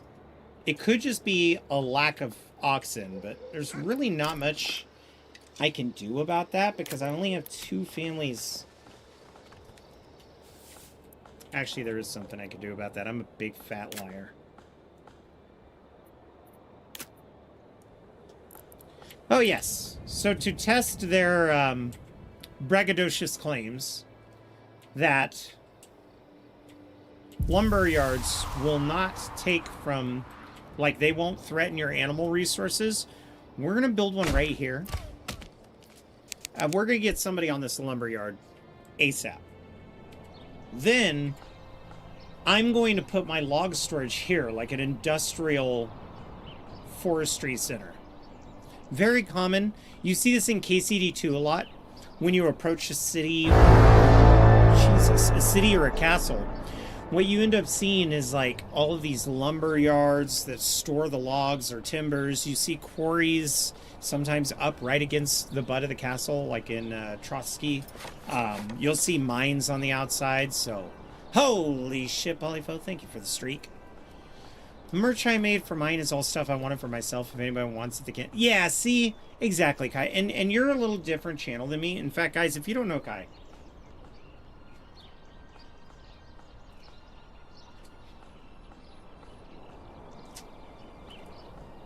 you gotta check out this DM screen that I purchased from him that he custom made. I'm a big Evil Dead guy. So he made me a Necronomicon. One with the sad face and one with the happy face. And the reason why he did that is because he knows I was a former actor. So we have comedy and tragedy. But it's done in the style of a Necronomicon. It's even got the stitching on this, which looks sick. Because I could change this out for any game I want. Completely modular. Really good. But definitely check it out. A Dire Water production. One of my favorite things, and it's lasted so long. I've had this thing for a couple years now. But, like, it's so good. No! You stay away from my secrets! You can never have them. In fact, if Dungeons & Dragons is your thing and you're interested in those kinds of products. Okay, so... So this backdrop has a really funny story. I was playing Crusader Kings the other day, and when I went to the chat screen, it was my World War II backdrop, which is what I use for Hell Let Loose. So it was... Here it is. It was this one, the War Room. You know, a bunch of phones and a war map.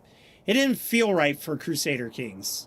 So I went to Free Pick and I was like, I want a Game of Thrones style medieval courtyard. And it's like, here you go, because I have a Free Pick subscription, which, by the way, if you're into photo editing or you're into video editing and you're looking for things that'll just give you really solid backgrounds, whether they're AI or not, I highly recommend Free Pick. They're great for placeholders. This particular one is completely AI designed. So, you know, it is what it is. You can kind of tell, like, these stairs over here. Stairs were built a little better than that. I mean, come on. They were very precise. But it's not bad, and there's no DMCA, so it makes up for it a little bit.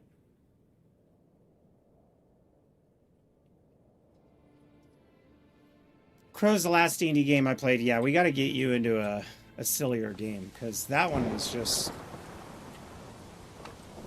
I think the time in the story was intense, and there was a lot of frickin' drama in that game. You know, it was one of my first D&D games I ran on Twitch. It ran for 4 years. There were good things about it. There were bad things about it. I still don't think about that campaign. I'm kind of glad it's done. And that's not a good feeling to have. The amount of bickering and the, like, backroom refereeing that I had to do between the players who are lifelong D&D players. None of them are new. It's just... I'm not doing that again. Keep your half warm. It's part of the reason why the Fallout campaign has taken a wee bit. I want to make sure that whoever joins, I'm not even worried about, like, are they committed? Will they never cancel? Just like, bro, will you guys get along and respect each other's role play?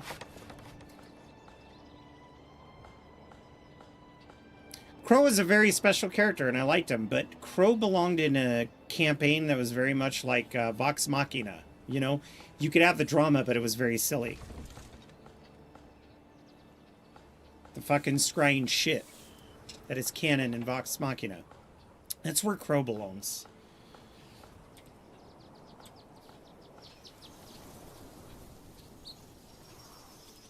What the fuck? Bro, where are you going? Why are you running? So yeah, this beta update really fixed all the problems with the game. I would highly recommend it. I haven't found a single issue, honestly. I think it's a very well done update. No. In all seriousness aside, I really do appreciate the update as it is. I think it's almost ready, and I think they're right when they say that the next update they release will likely be the live update. I quit pen and paper over a decade ago. Too much energy and time needed, even if I loved it. DMing is no joke. I agree. I agree. Especially with the Fallout campaign I'm cooking up. I've basically mapped out the entire West Coast. No, this is actually fixed, Beard.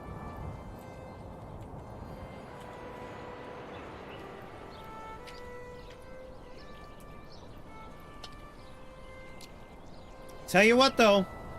Star Citizen better pull its head out of its ass. If Roberts Space Industries doesn't, when they release Squadron 44, because it will have to be a solid game, especially if it's single player. None of the fucking bullshit. And it has to have a good storyline because of the sheer amount of money that they spent on those actors. Which, congratulations, Star Citizen. Star Citizen last month has just reached $900 million in profit. 900 million in profit. Whew. But if they can't get their act together, see, the problem is when you get people into a game like, I don't know, let's say the Fallout TV show came out, and let's say Fallout 76 took off, right? You have all these new players coming to Fallout 76, and they're like, hey, I saw the show, didn't know it was a game, love Fallout 76, can't wait to sink my teeth into more. So then they get Fallout 4, and then a week later, the Fallout 4 Next Gen update comes out, and it's broke for a fucking year. It will ruin it'll ruin your entire reputation. And when new people get pissed off at you, you aren't bringing them back, and they oftentimes speak the loudest. They have no copium. They have no loyalty. They have no, oh man, remember when Bethesda used to be the dream company and it was just all about the stories and oh, they were untouchable. Yeah, they were kings. And then Todd Howard got greedy like a guy in Florida nightclubs snorting coke.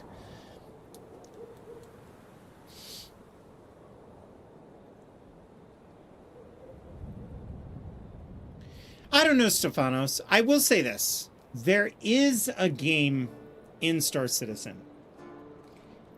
My only beef with Star Citizen is that every time there's a major update, you lose all the ships that you bought with your in-game money. But not if you bought the ships.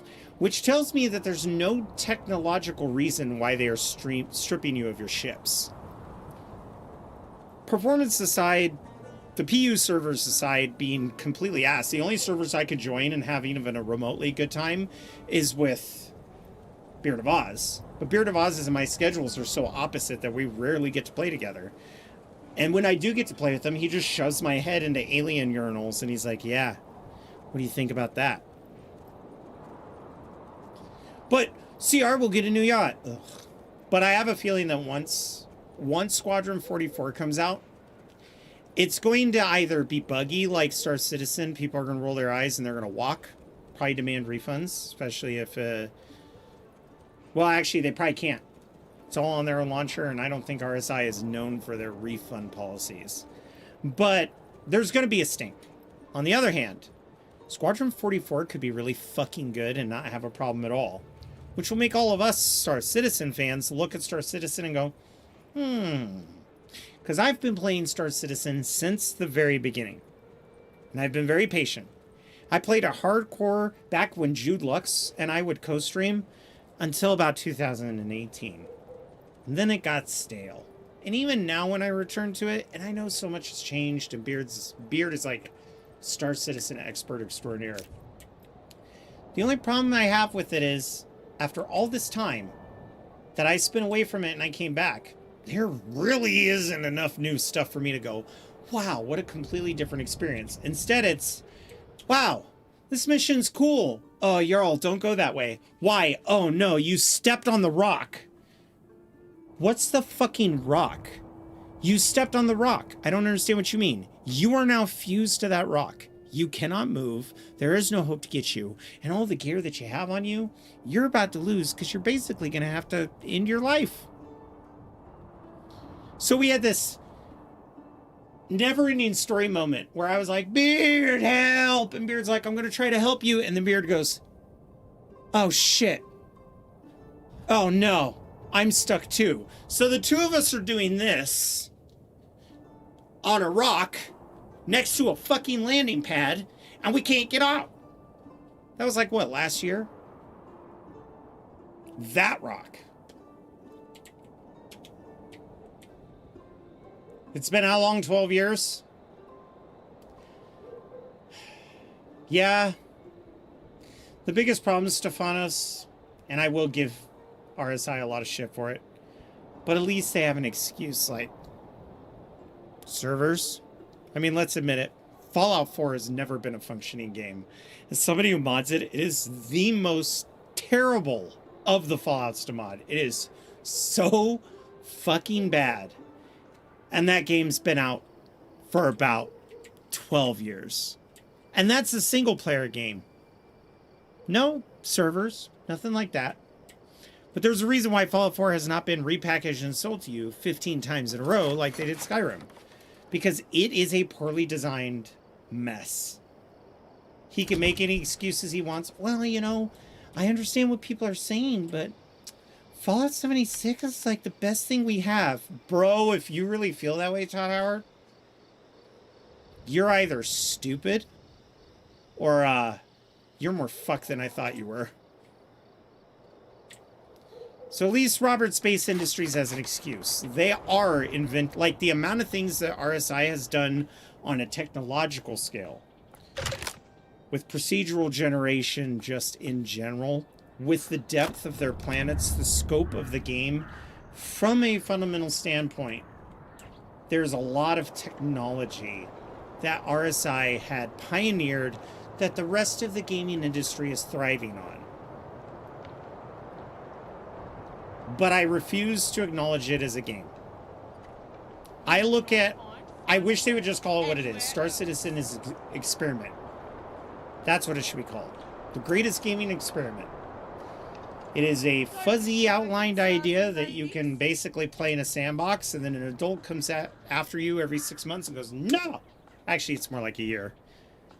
And then takes your sandbox away and gives you a new sandbox, and you lose all your toys. Unless you're a whale. Then you're fine. I will say, I am a little afraid to go 3-speed, but I might, because this year has been going so slow. So we'll do 3-speed for a while and see if the game has any issues. I gotta get rid of those bandits, man. Well, you know, we were just talking about that, Stefanos. Obsidian just hired every major role from the original Fallout game, with the exception of Chris Avalon. Again, there's drama between them. But Tim Kaine came out of retirement full-time for Obsidian. He just announced it. Josh Sawyer's going there. The guy who wrote New Vegas is going there. So many of the old talent from the original Fallout have now been hired onto Obsidian. You don't pull Tim Kaine out of retirement if you're just Obsidian asking Tim Kaine, right? He's worked on projects with Obsidian before, Outer Worlds, other games. The biggest problem, though, is that somebody came along with enough weight and enough clout that Tim Kaine agreed to come out of retirement and go full-time again. I have a feeling that someone was Microsoft, to hunt all of these people down from the original Fallout product and be them all in one place. And they're already working on a project, although they swear up and down it's not Fallout. I have a feeling that this is Xbox's first move into taking that shit away from Todd Howard. You do not sell somebody your company for that much money to tell them that they only get 2 hits in 20 years. Yeah, he just posted on his YouTube video. And it's the whole old squad. Luke Stevens does a really good video of it.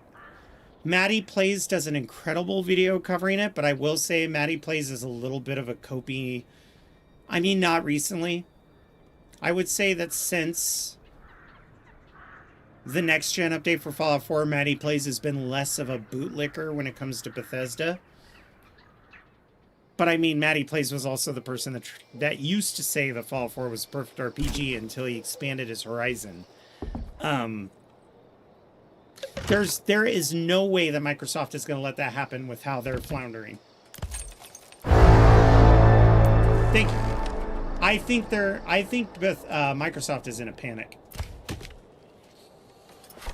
I think they're in a panic at their image. They're in a panic that the prices are skyrocketing that they can't control, especially since fucking one of the 4 memory, and I want you guys to realize this, one of the 4 memory architects. Now, a lot of people are like, what do you mean 4? There's more RAM companies than just Crucial Memory. No. G-Skill is built off of Micron chips or, another company's chips. But the fact that 25% of our RAM production is now only going to AI. No civilian market anymore. They closed it down.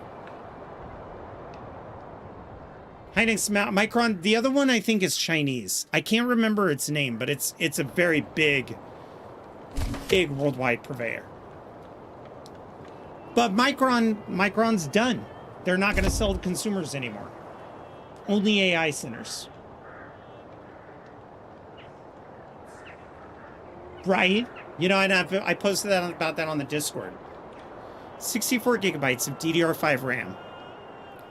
As of August. $230. You look up that same RAM today, $1,300 fucking dollars. Which is why the consoles, part of the reason why the consoles are skyrocketing.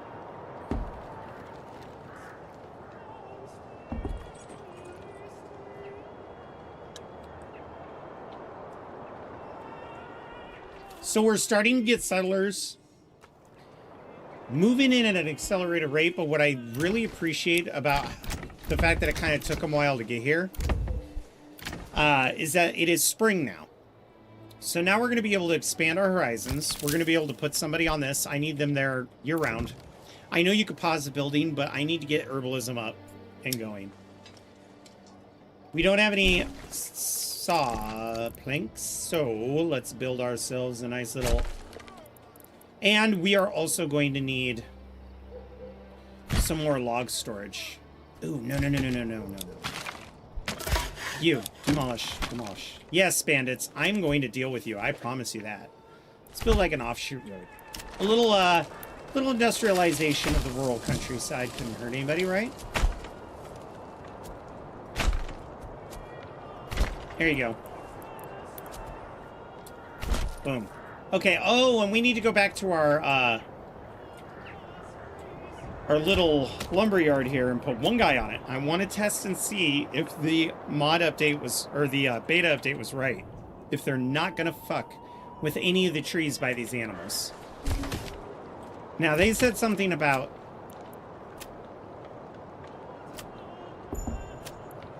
potentially, okay, so the ruler's army has approached from the north. They're going for these camps over here on the side. What do they have? A bunch of bandits? This might be too much of an equal fight, but how many men do we have? That is not enough.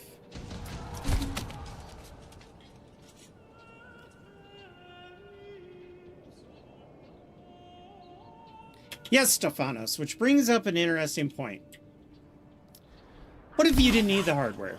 Now, we have already seen GeForce Now, or whatever it's called. And we see that cloud gaming is really huge for Steam right now. And Steam doesn't want to sell their new Steam box for as much as it looks like it might be sold for, but until RAM goes down, they don't have a choice. But Netflix just bought Warner Brothers Gaming Studio. They paid $86 billion for it. They have rights to the games. They have rights to the Nemesis mechanic, which, you know, it would be nice if everybody was like, yeah, I bet you that's why they did it. They bought Hogwarts. They have Mortal Kombat now because Midway and Atari were part of that purchase. So now Netflix owns Mortal Kombat. Netflix owns anything Atari. But I don't think they're going to get into the gaming sphere. They might make it to where you could stream games, but dude, we've already seen how much that kind of sucks. I think Netflix is doing it to put it into their mobile industry because they have a mobile Red Dead Redemption 2 game. Netflix does. So like, a Red Dead Redemption game. I really don't see Netflix giving a fuck about gamers.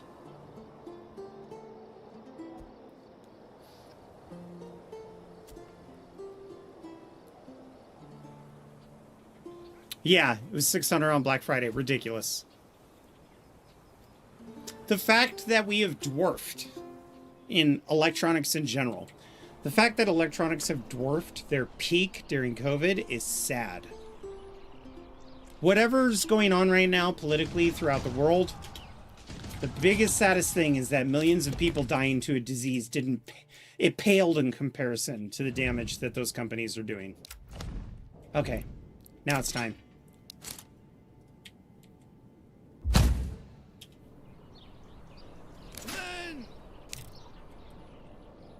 Oh, shit.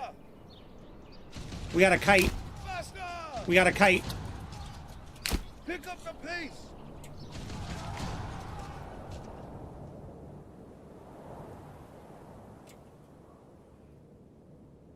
They're a little faster. They're right on my heels. Move quickly. Move quickly. Don't let them catch up. They're catching up, but they can't fight. Oh, no. We might lose a guy. No! Ignore them! Shit. Holy fuck. The Baron is way more aggressive now. Okay, keep running. They can't get a hit if you're running. Lead him into the troops. Lead him in. Come on, let's go. Let's go. Retreat. Give ground. Give ground. Give ground. Give ground. Let's go. Let's go. Let's go. We lost one guy. That sucks. That family is going to be useless for the next freaking month or two.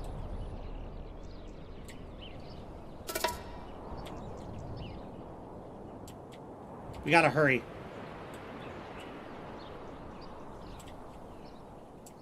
So they're going to ignore these camps because they see me going for it, but they are going to come for these. Shockspitz is being claimed. Really? This one? That sucks. That's where I was going to go. That's the farming land. Does this have good farming? No. Belongs to my treasury now.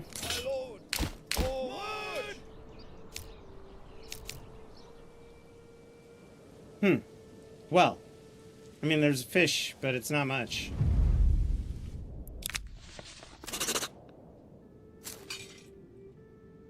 Forward! Yeah, there's no way I can compete with force like this. Look at this. The trickle effect. Man! This changes everything. I'm not even mad. I'm actually just kind of impressed. Like, usually it was one mercenary group, and then the Baron would just sit there and be like, haha, oops, guess you beat me to those resources, but he is scrambling everything he's got, and we're playing unbalanced.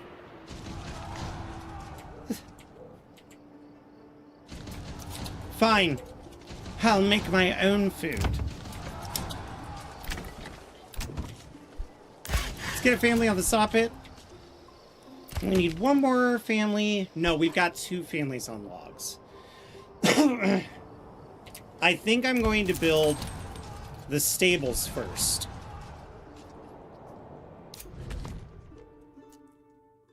I will say, though, if they leave these tents, I'll go grab them. I just can't do anything about it. They're probably going to take Rohaloch next, and I can't do anything about that. Everybody know that. So we're going to have to move on getting our forces here well protected.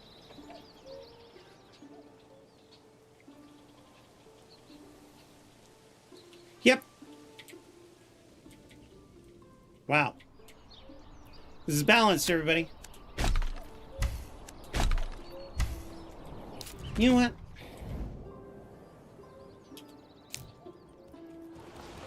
Okay, this all... Oh my god, look at that.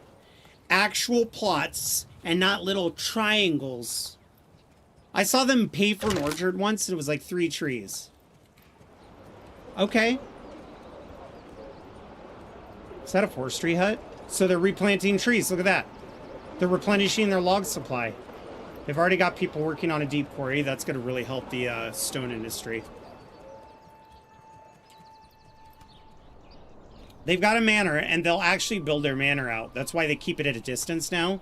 Instead of manors being invisible or just in amongst the village, you'll actually see them upgrading as they go. How are the others doing? Oh, for Dow. Okay. I got a church. I got a fishing pond. Now that makes me jealous. Sir Big Hoss with a raid. Let's give a shout out to Sir Big Hoss, everyone. Cosplayer, wonder, extremely hilarious streamer. Especially his RV there. You have videos had me dying. But best thing about Sir Big Hoss is he built his entire set and it looks fucking crispy. Sir Big Hoss, if you want to post a clip from your channel or even just send it to me on Twitch so that I could post it, I'll make sure that we get a good picture of your fucking footage. Love you, dude, raid. Oh my god, this is the best. I just see you tiptoeing like, oh my god, I'm reading. You stop. Stop it. Welcome, everybody. Hello, Just Lackey. How are you doing? Fit to cow. Always good to see you.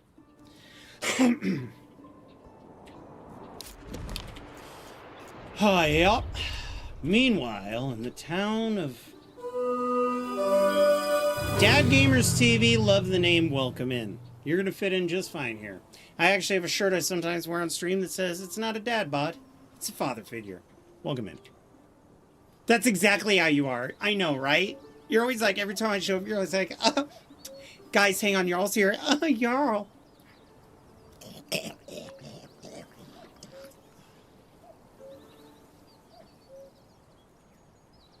That was him eating oatmeal, you fucking nasty assholes. God, he's just eating some oatmeal. Leave Big Hoss alone.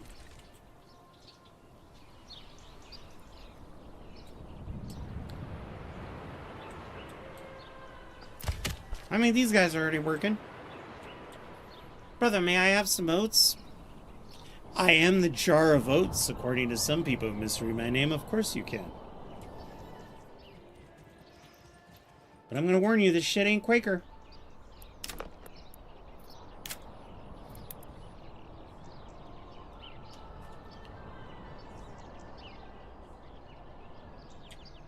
Hello, are you actually doing your job? Wait a minute. So now it's just one family? Fucking fantastic. I love that. I think we're gonna need like 50 planks. You know, to start us off.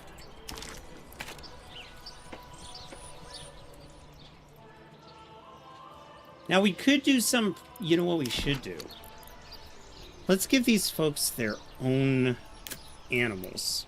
I would think that they'd have like their own animal, either stables, or maybe they would even have a guy who just sits there and works on a farm where he takes care of them. So we're gonna curl this. We're gonna.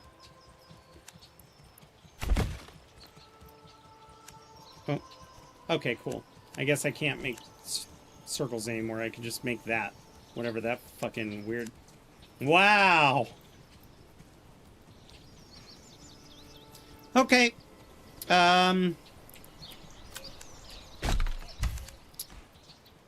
This one, like so. All right. So we're gonna come here. We're gonna make this look like they've got their own animals.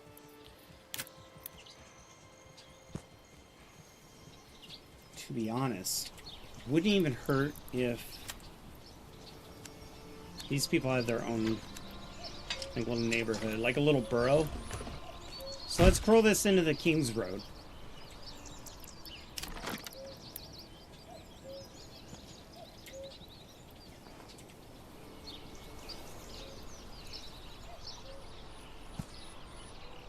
No, I'm gonna need people with a little more. Yeah, let's do something weird like this. I like weird layouts. It looks a little more natural, too. Because although the grid style was popularized by Rome, I still like to see, like, maybe peasants built this area before I got here. 'Tis late bedtime for the Bonzo Nighters, y'all. Thank you, Kai. Hawkeye K. Thanks, K. See you later, Kai.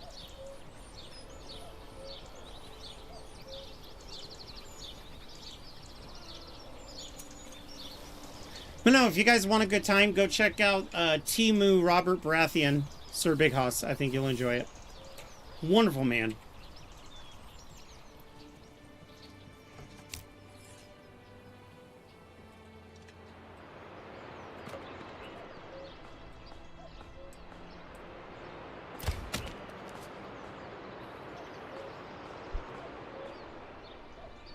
We're building with so much technology right now. So we're going to have to go a little more defensive on this. Wait. What? That fool!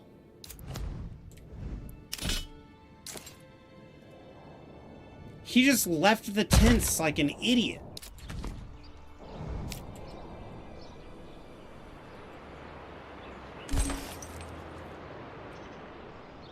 Gold is going to be a huge thing, not regional wealth. Because we're going to have to pull mercenaries out of our ass. Like, this territory has to be mine. But I have to have enough money to be able to not only conquer it, I have to have the troops to conquer it, but I also need to be able to spend money on a really good settlers camp. Because they ain't cheap. Yeah, 250 wealth minimum. Alright, let's go. Pick up the pace. Faster. Yeah, go get that shit.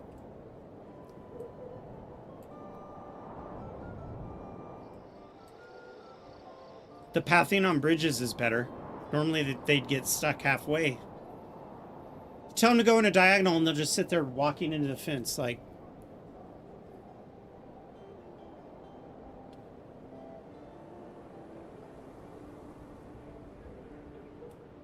It's very annoying. New message. Send it to my treasury. Thank you. Run!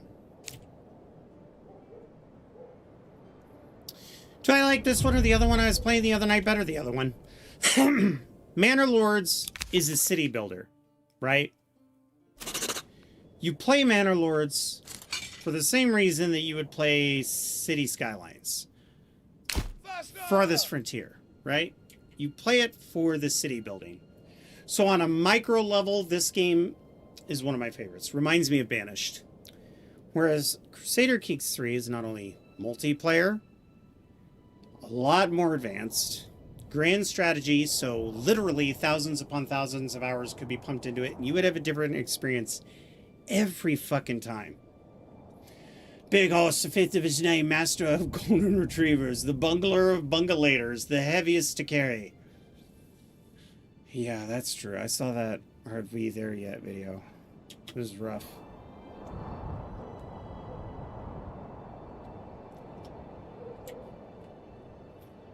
I take back what I said about it working. I bet you there's a dude stuck somewhere, like on the coast. Because this should be over by these tents.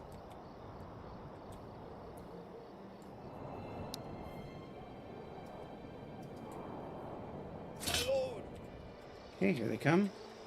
Yeah, there's 4. Where the fuck are the others?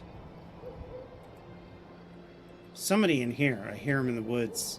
Faster! Maybe it's actual cannibal. Sheila Booth. But seriously, Big Hoss, I would say the downfall with Crusader Kings 3 is the same downfall with City Skylines. It's the same downfall with Stellaris. You got to get it now. You can't make excuses. The longer you wait, the more worthwhile DLC will be released, and the more money it will cost. Before CK3 came out, if you wanted to buy all of Crusader Kings 2 and all of its DLCs, it was $250. But if you buy them as they release, they're generally like $10, $5, $15. So get in now while you can. Yeah, if you want a chill game, I think it is the game if you like complex games with politics. Lots of layers. It's 4X. So you're fighting a war, you're managing your economy, you're role-playing a story with your people, and you're also developing like your entire dynasty. So there's multiple layers to it and a lot of multitasking. But the best part, Big Hoss, you and I could play together, right? We could both be like 2 stupid counts. We could make Lloyd from Dumb and Dumber and the other guy, Harry. I think that's his name. We could be like neighbors who are like, we should take out the king. Oh, that's a great idea. Doesn't matter if we win or lose. That's what makes that game great. You would fucking love it. And after 100 hours, I think you'd finally understand how to play it. No, it's not that bad. It's just a bit much compared to normal games. All right, everybody go home. Move quickly! Pick up I want you out in this open field so I can dismiss you. So they definitely cut down the amount of money you get. You used to get 180 gold, and now it's like... Alright, you sold me, dude. Check Steam. Buy the Royal Edition if you can. Because that gives you a lot of the DLCs already. It's cheaper than buying it individually. And they have a bunch of new ones. You into samurai, dude? You could actually be a Japanese feudal lord in this. Because it's from the coast of Spain all the way to Japan. It's fucking fantastic. Oh, and there's a huge Game of Thrones mod that is so good. The only thing they haven't added yet is the White Walkers, but holy shit, that mod is fucking perfect.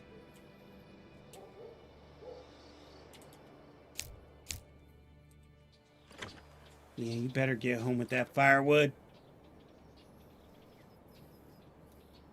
Twitch is going to be running ads for 1 minute and 30 seconds.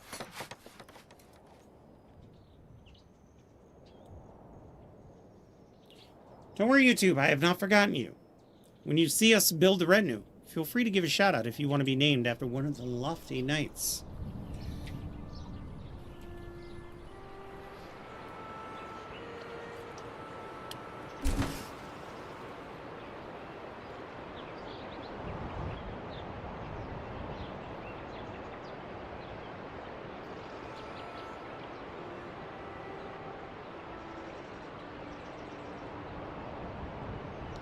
Okay.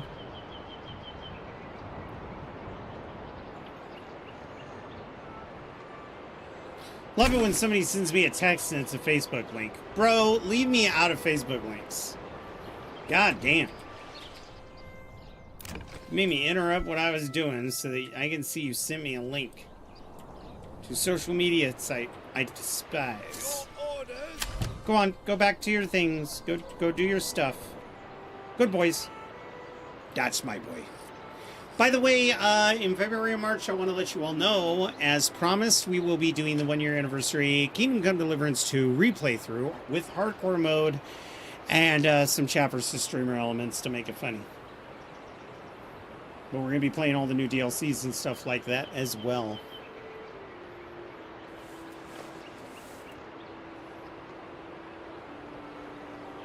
The best parts of Big Hoss is when we play multiplayer, you can actually customize with the barbershop. You can make the character look like you. When you were watching me play the other day, I actually made myself, traits and all, and ended up dying a lonely, pitiful existence with a shit son and a broken inheritance, and my kingdom will probably never thrive or prosper. But yeah, you can make yourself. You could even have chat help you build it, which is funny. It is. They're going to be nasty too. Like, they're going to make you pick some really, take your bad traits and like horribly over amplify them. But also, isn't that the best part? Can you give me free stuff? Alright, Sir Big Hoss, in a video game, if you want free stuff, you make a female character and you name it Free Please, and you go stand in Goldshire and dance. I mean, if we form an alliance, I can, you know what I mean? Like, I can help you out. But, like, come on, bro, I got my own kingdom to run. I can't be worried about your bullshit.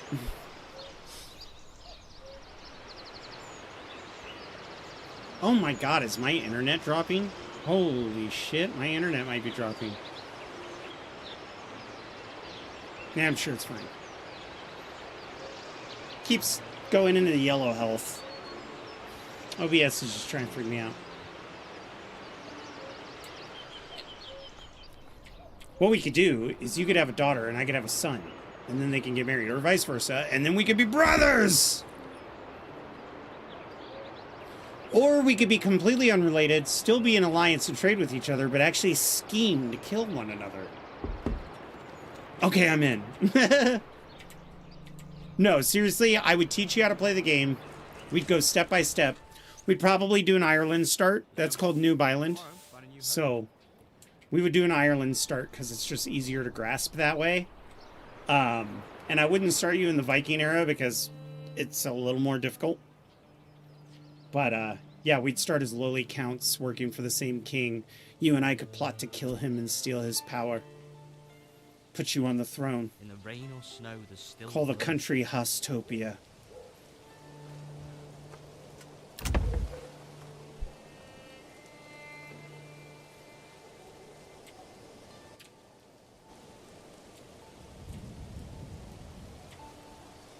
You didn't even see me become a king, too, because once you become a king, you have to hold court. So it shows your character on a throne. And the quality of your courtroom, you really have to put money into it. At first, it's just a shitty wooden chair and like a guild hall. But you'll level it up. And sometimes being invited to other people's courts, or if you want to go there and give them money, it's like, hey. And with the latest expansions, you can play as a nomad.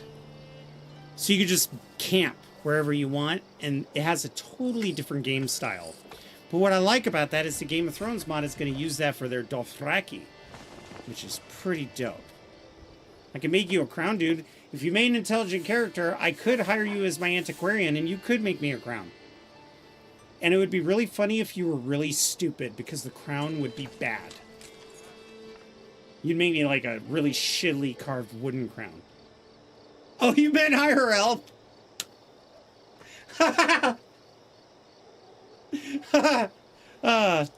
Although I appreciate that, I wear a surround sound headset. So, I'll have to pass. Also, I don't like crowns. Crowns are stupid. I like the modest, like, Saxon crowns. The circlets. Once they get huge and pointy, so dumb.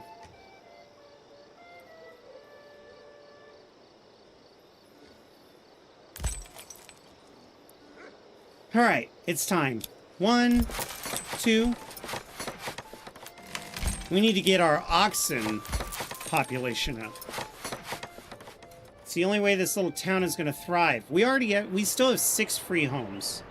It is July.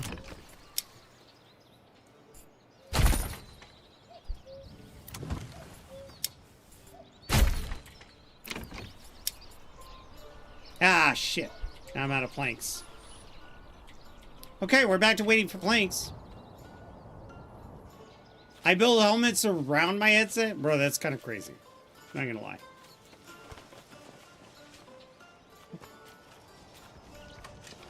Now, if you happen to like Crusader Kings 3, Stellaris is another fun game, although it's got a lot more DLC. It's a little more expensive. You can get it on sales from time to time. But they have a mod for it called Star Trek New Horizons, and holy fuck is that one fun. Maybe we'll turn the Federation into the Terran Empire and become villains. Or we could be Klingons and just raid people. Well, goddamn, look how fast you guys are building. Well, start off by buying a little oxen here.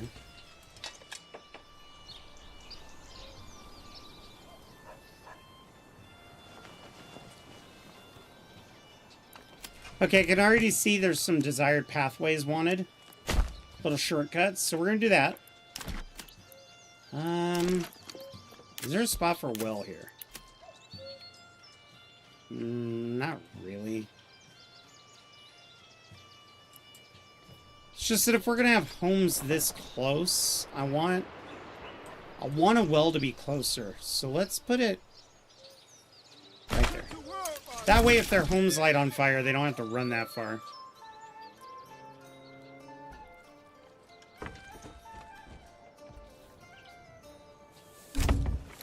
Bum bum bum bum bum bum bum bum bum bum bum bum bum bum bum bum bum.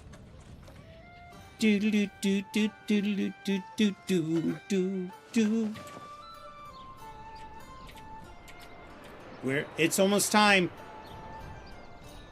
We just need to get more food for the people.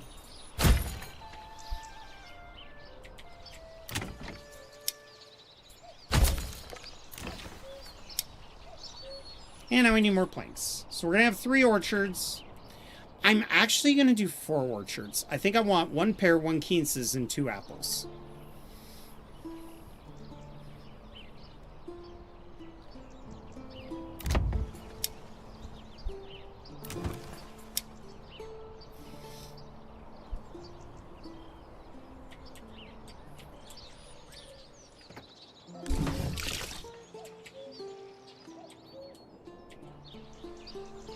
There we go. He knows the land. Bother, bother, bother. Yeah. I mean, I could put this here. You want the church somewhere near the town square because the people are going to retreat to it if you're attacked.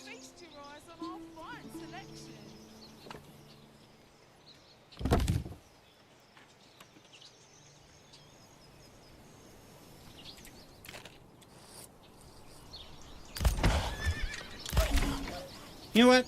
Let's give you your own little... Oh, wait. Actually... No! Shit. The best way to do this is to put livestock on your functioning... There we go. Give them a livestock, because that oxen will always be around here, it'll always be used, and it'll restock this. You know what?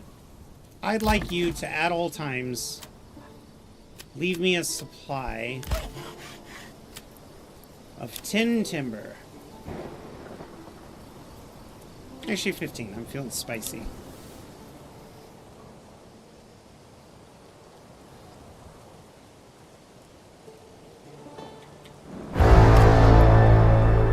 Jesus, no. And then right here, we're going to build our first artisan homes.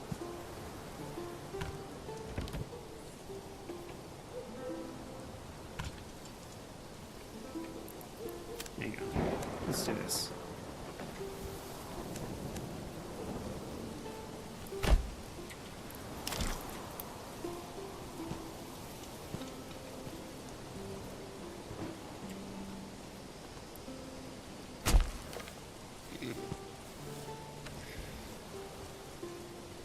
Oh, I see what happened. It snapped on the wrong one.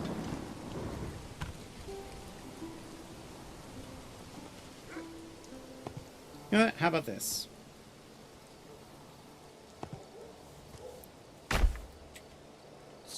I think they'd face the market, and when we upgrade those homes, it's going to look really killer.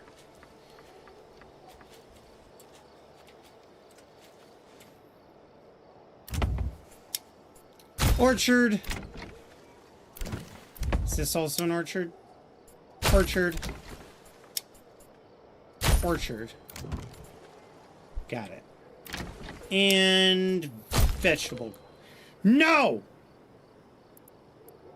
Shit. I have to wait for that to be built and then destroyed. I actually made that an orchard. Well, you know what? That could stay an orchard, actually. Now I'm thinking about it. Yeah. Let's get some fruits. Now, saplings do not just appear like they used to. The people actually have to come out and plant the saplings. And there is a chance that they could fail unless you have the right origins.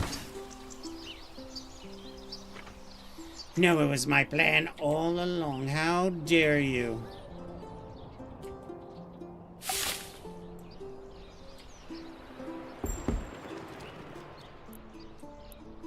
This could be a really beautiful plot to build some farms near where the lumber industry is. If you're gonna build lots of homes, do it now before you get taxed.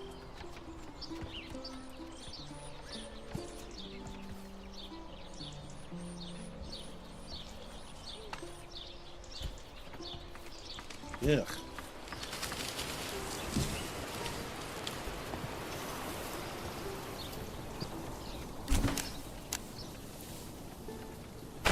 There we go. Got a nice cross grid going. Let's get a road that goes along the back here. You know, for logistics.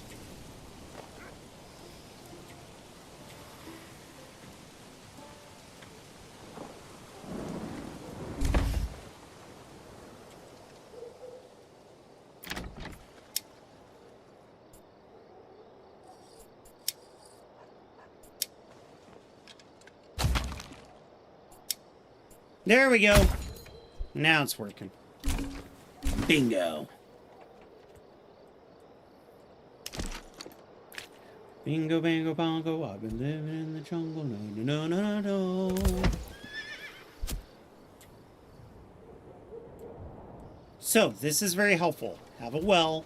Have some homes. Make that your people. Your go-to. Now, these homes aren't filled yet, but they will be. Oh, they will be. And then before we build any more homes, we're going to upgrade them to duplexes. And the reason why we do that is so that we don't get railed by taxes. Which would suck.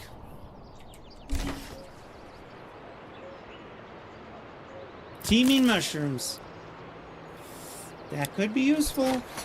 I know it's using all of our money, but I'm going to need it. Alright. How many people do you have living here? Good. You are going to be the hunter. You are going to go away. And then this other family, you are going to be... There. You got your water nearby, I believe. I think I built you guys a well. Did I not build you guys a well?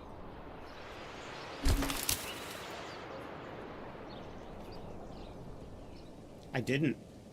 Oh, yeah, I did. There it is, right there. Okay, so you guys got a well nearby. You've got your home. You've got your hunters working. The logging camp is working. Everything's going fine. And then eventually we will assign these people to this industry.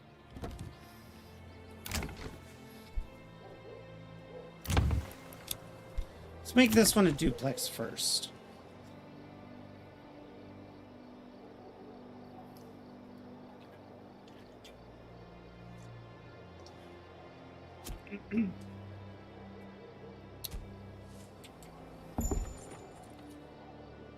We got a new family moving in already. We got our first family here. Okay. That actually does mean... Now, here's something cool. When you do construction on a site, no matter what job the family has, if they're artisans or whatever, they will stop what they're doing and they will help build their own house. They just won't stand outside of it and be homeless like before. Which is big. And then as soon as this is all built, like that, we're going to take this family off of the lumberyard, and we're going to put this family onto the lumberyard. And then the next family we'll put also probably on the saw pit, just so that they're down the street from their home. That one doesn't have any people yet, but it will. I know there's no storage left. Oh, you know what? That's an excellent point. Let's upgrade these. We have enough people running around, we can spend money to upgrade our storages. And then we're going to max staff them. With one family per... I need 10 families. That's going to sap all of my families.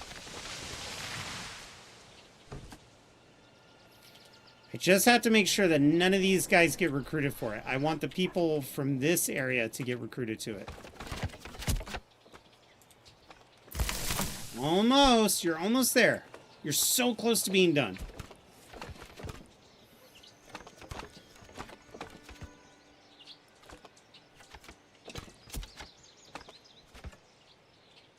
God, the way they build in this game is so nicely done. The fact that you can actually see the boards going up.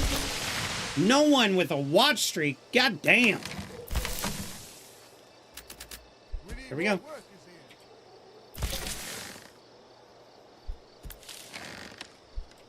Can I get one more plank delivered here, please? Come on. Get on it. There you go.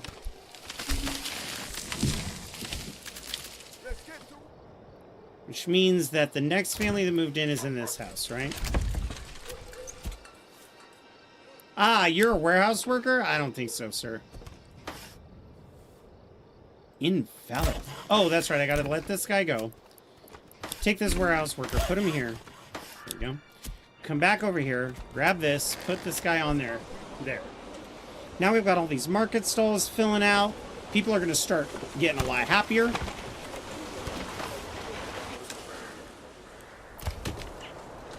Oh, I need tools. I'm out.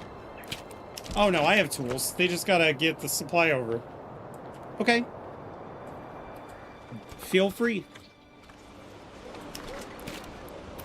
While you're at it. Nope. Nope. I want the church to go... That's good. We need a large, vast graveyard, because once I make retinue, if you guys fall in battle, I'm going to make a shrine representing your character. In fact, I always should check and see if they've added any decor. They have not. That's kind of cool. You can just erase shrubbery. Okay, family's moved in. I need you to be on this guy. Let's also get a little oxen for that place. And once the oxen gets here, we're going to make sure that we... Actually, we just assign the livestock now. It's fine.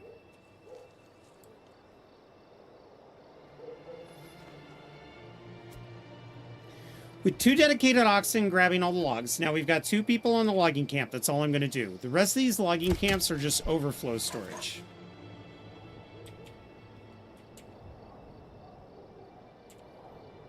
And then we need to start saving money so that in March we can buy our first crop. Which is probably going to be carrots or radishes. I mean, we've got the quinces. They've already planted the trees. Look at that. Cute little orchard I got going on here.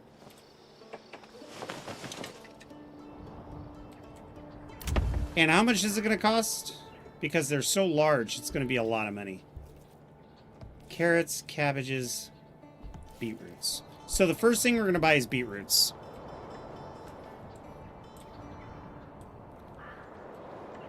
It's actually almost time for us to start working on a manor. And a trading post. And a bloomery and a clay pit so that we can get some money. In fact, it's probably something we're going to have to do sooner than later.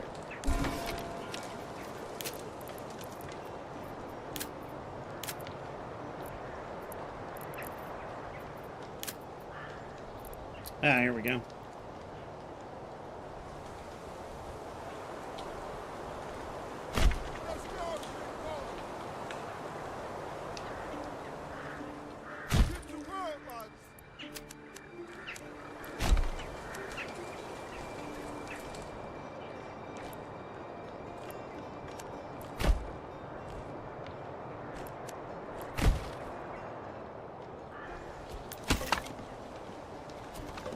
Seem to be doing okay, but we're hurting on food.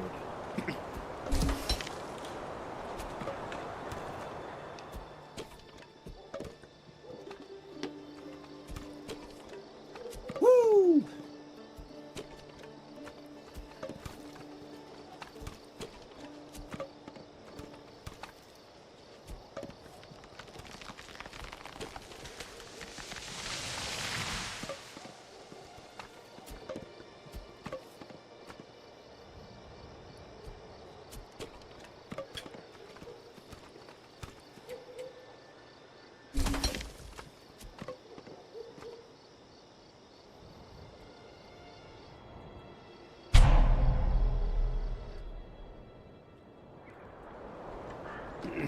Bro, I'm working on it, okay? We got food coming in. Track their movement.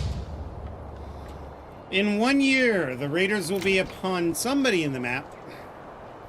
The interesting thing is with the Baron having holding 4 of these areas and these 2 areas over here, he might actually intercept the bandits and fight them first. Now that's good because then we don't have to fight them, but it's bad because that means that the Baron will be racking up influence, which he's going to use to stake a claim on our territory.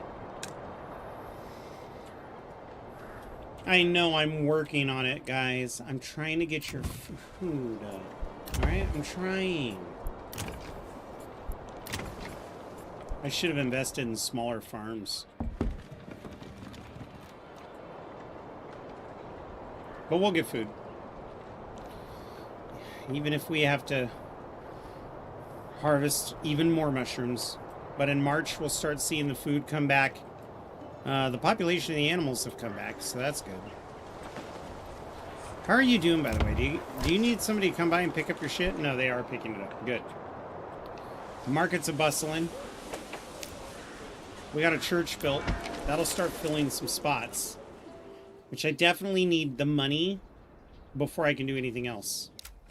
We don't have any bandit camps, so we're not getting money that way. This is an incredibly difficult start. It'll be interesting to see what comes of it. I mean, the easiest way to get money would be to sell shit. I know, that's a real big aha moment for me. So let's get a trading post built.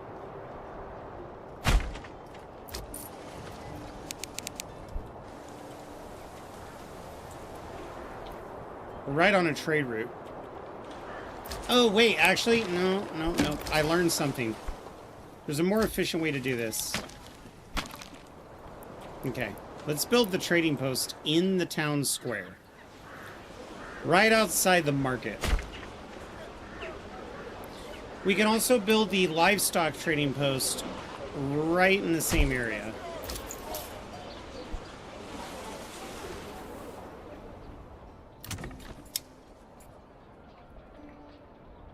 Give me a chicken coop. So you know what? Let's start building some animal pens. So another cool thing that they've done with this game is when you hit tab, it shows you which ones are vegetable plots, which ones are orchards. It shows you what's planted there. It didn't do that before. And once we get these to pig, it'll show us little pig icons so that we can see which ones are pigs. But we're going to upgrade these because I want pigs to be there when people move in. These will also be some incredible homes to to get some farms going. Excuse me.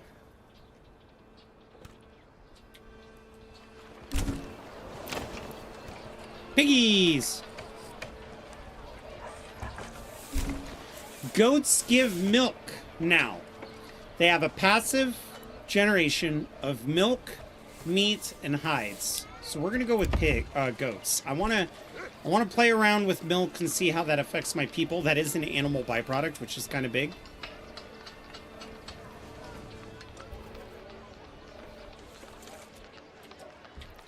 And while I'm at it, I do want you to be upgraded soon. Once you get people, I'm going to turn you into a boyar. We're at least going to have archers.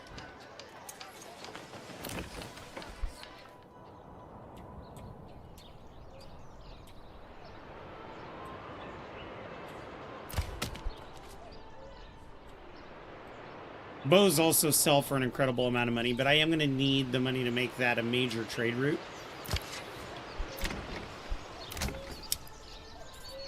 You will also be a vegetable farm.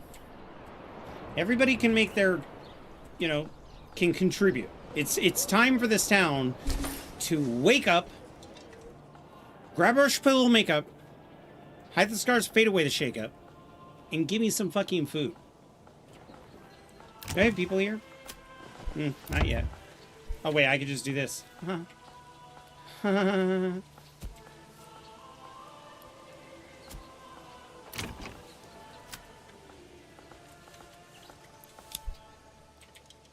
That's the next home to get a family. Ooh, we're starting to get some food. Is it just mushrooms and animal? Yeah. Yeah. Shoulda known.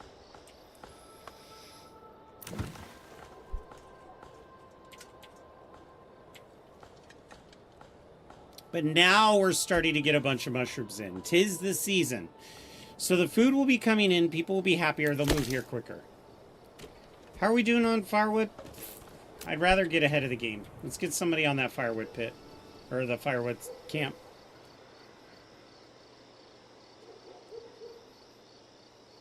Oh my god, that guy's transporting item ID 44. We have an ad starting on Twitch in 35 seconds. You can avoid it by using ad block, by having a sub, which you can use your Prime sub, you can get a gift sub, or you can get a sub for yourself. But if you have Twitch Turbo, not only do you avoid ads on every channel that you visit, but the content creator still gets money as if you watch the ads. Something to consider. I always tell people that if everybody had Turbo in my chat, I'd make a ton of money. And you wouldn't have to watch a single ad. Of course, if everybody on Twitch did it, then maybe Twitch would change their policies a little bit. Oh well. Enjoy the ad! So we got a bunch of logs here, that's good. It's nice having them live so close to home. Alright.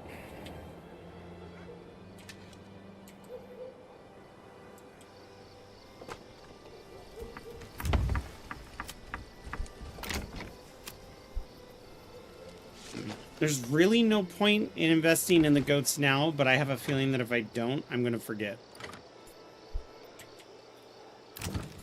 This one needs to hurry up and get everything it needs so that we can upgrade.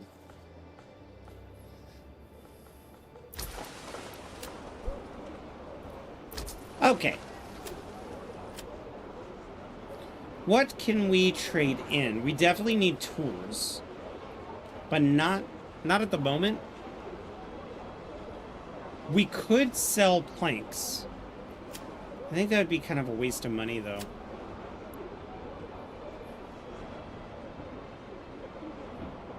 We don't have any food to sell, so I'll have to wait on that. We need to get this clay industry up and going. That's going to be a big money maker for us. So, hello, V. Let's do this, and then we're going to build ourselves a bloomery. A fucking bloomery. Not a bloomery. No, the clay ovens. A bloomery. No, I'm going to leave this for storage. You know what? I just think it's better if this is like a complex. So let's put this here. You know what? We could probably build the clay furnace right here. And then we could build ourselves a storage house right there. And then we could tell this storehouse that I do not want it picking up... Well, actually, it could pick up the clay tiles, but I don't want it to pick up the clay. Oh, and honey and wax is no longer a major trade, so if you get apiaries, you're going to be able to make some passive money.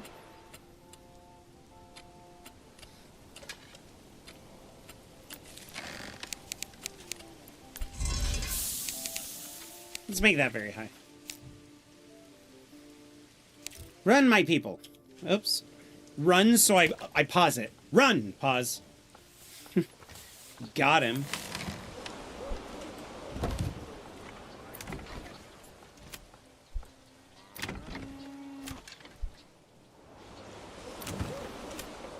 Come one, come all. Feast your eyes on all fine station. Oh, so these are all filled now. Okay.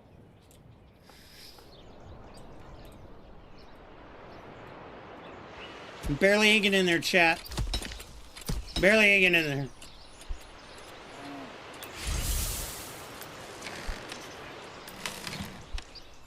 One of these families is going to have to work right here.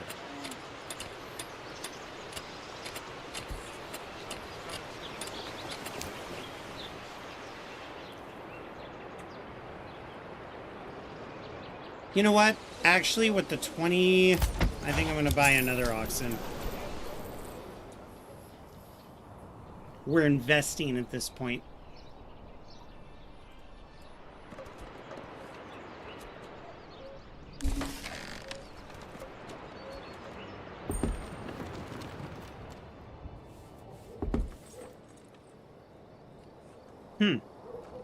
Interesting choice of the game to do that, but okay.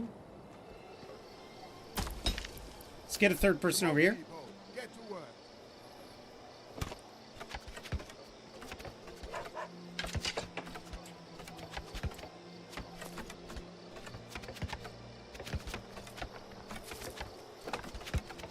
We'll get the second family to move right here. People,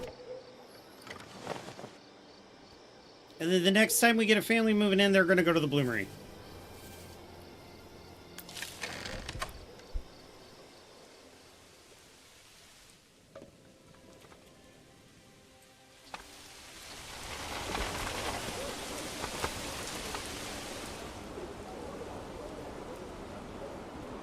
This is going to be a beautiful town. Meanwhile, our manor will be right up here. Looking over the water menacingly at our soon-to-be prized land. Let's take a look at how the NPCs are doing. They're progressing nicely. What I like about this is that they're not building too quickly. I have a feeling that once smell gets introduced in the game, they're going to have to do something about where these charcoal kilns go, because they stink. That would be a great place for a freaking manor. Look at that.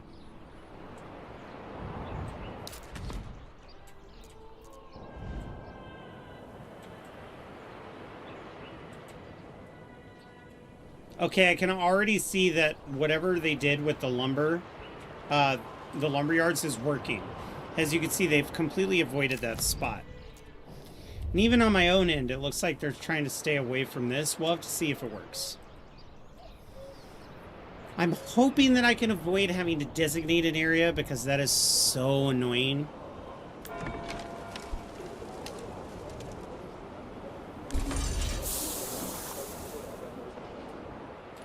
Finally, the construction's finished.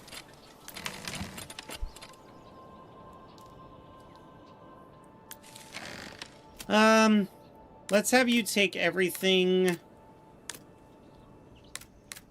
except stuff that you don't need.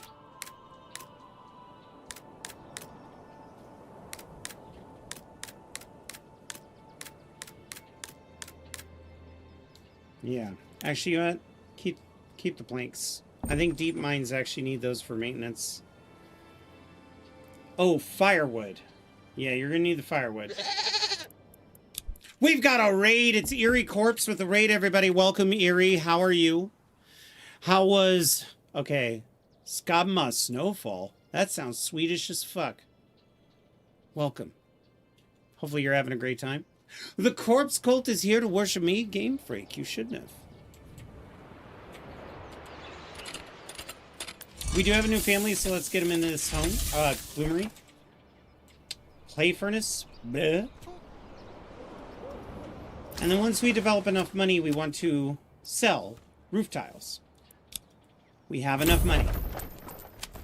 Let's export, but I want to keep 40. Anything above 40, we're going to sell. Clay pits are amazing, amazing devices. So the next thing we need to do is upgrade these two to endless mines. And then we'll never have to worry about them again. Then we'll get enough money to plant all these crops. Which they fixed how much the seedlings cost, which is what kind of fucked me. Beard, I know you're in here. She could smell a beard.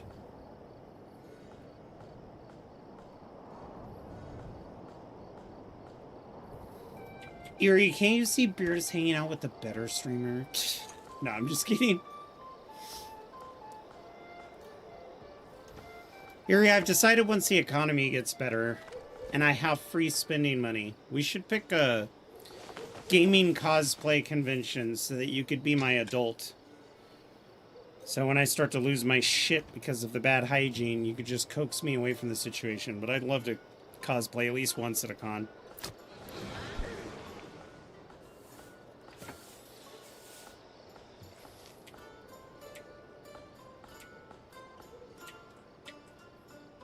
Dun, dun, dun, dun, dun, dun, dun, dun, dun, dun.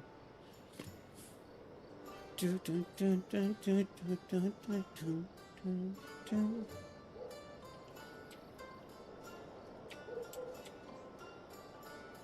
Yeah, I just need to take breaks because I swear to God, if I stand next to somebody who smells like nuts dipped in a fucking vat of vinegar on a 140-degree day, and it's winter, I'm going to lose my shit. I'm going to absolutely blow up on them for their hygiene. Which is why I don't go to cons. I cannot stand that.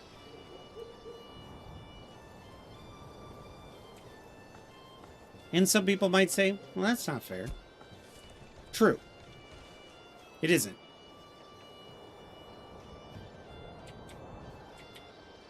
Neither is the fact that I'm standing next to somebody that smells like a high school wrestling mat.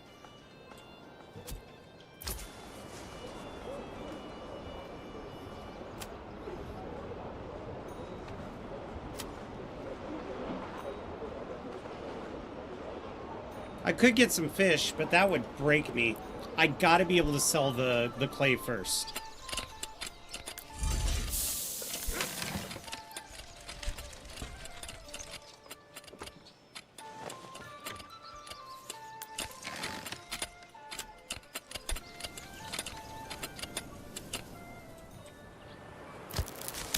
Although I will have to initiate trade on hammers. Import until I have 10, please. Thank you. There should be a whole walkthrough people wash at cons, like a car wash, but a people wash. Anna? Holy shit, I don't know who the fuck you are.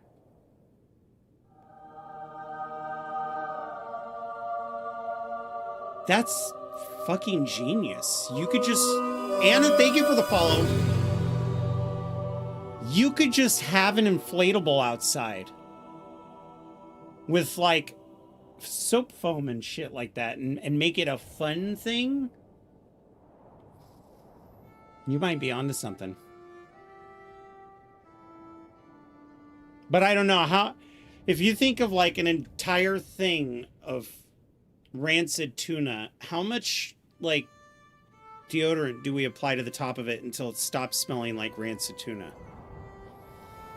Because you got those people standing in lines with the fucking Fromunda cheese. You know what I'm talking about. The body cheese that they're cultivating. Okay, I'm gonna throw up. I'm gonna stop now. But it's so disgusting. People are fucking gross. The worst is Yu-Gi-Oh nerds. Holy shit. Yu-Gi-Oh nerds are on a whole nother level. And I go...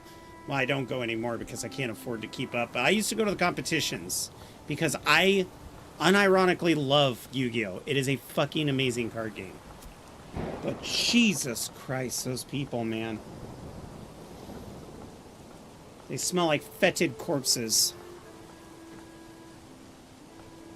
Haha! Eerie corpse. I know people who cosplayed as the Old Spice guy and would hand out deodorant. Power. I fucking love Terry Crews, dude. So a lot of people don't know this, but all of those really weird Old Spice commercials that have been going on for like 20, 25 years. Air Mook, thank you for the follow. Welcome in. It's actually Tim and Eric that makes those commercials. So the people behind Tom Goes to the Mayor. And they're the ones who make the Old Spice commercials, which is why they're so fucking bizarre. Absurdist humor at its best. Hi, I'm a man, and I'm walking, and I've got a horse body. Now I'm here, now I'm looking over there, now we're here. This is why you should buy deodorant. People are like, hilarious commercial, I think I'll go get Old Spice. It's like, bro, they didn't tell you anything scientific about how the fuck it works. You just saw a black guy dressed as a centaur that, like, had a bathroom that withdrew. Oh, my God, the whole commercial's bizarre, but it worked. Marketing genius.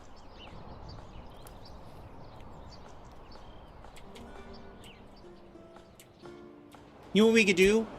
Anna, here we go. We make a bunch of those pine tree air fresheners, but we make them the shape of video game logos. And we have a little Velcro back and we stick it on people. They go, oh, that's sweet. Do you have any more? I'll be like, oh, yes. Here's more patches for you to wear. And they could put the patches all over them. Fucking vanilla. Vanilla everywhere. Which will be really funny because vanilla encourages male hormones. And that's just funny. It's a big old sausage fest. Huh. I don't know why, but I'm so turned on by the guy dressed as Spider-Man. But no, like, we'll just stick them with these patches, and they'll be like, gotta collect them all. And I'm like, I've got 50 different kinds. Here's an Overwatch one, here's one for KCD2, and just stick all these air fresheners all over them. Why did that guy who passed me smell like black ice? Which, by the way, is my favorite car freshener.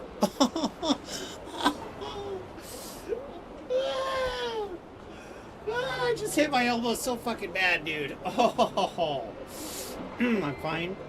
I'm fine. It's fine. It's all fine.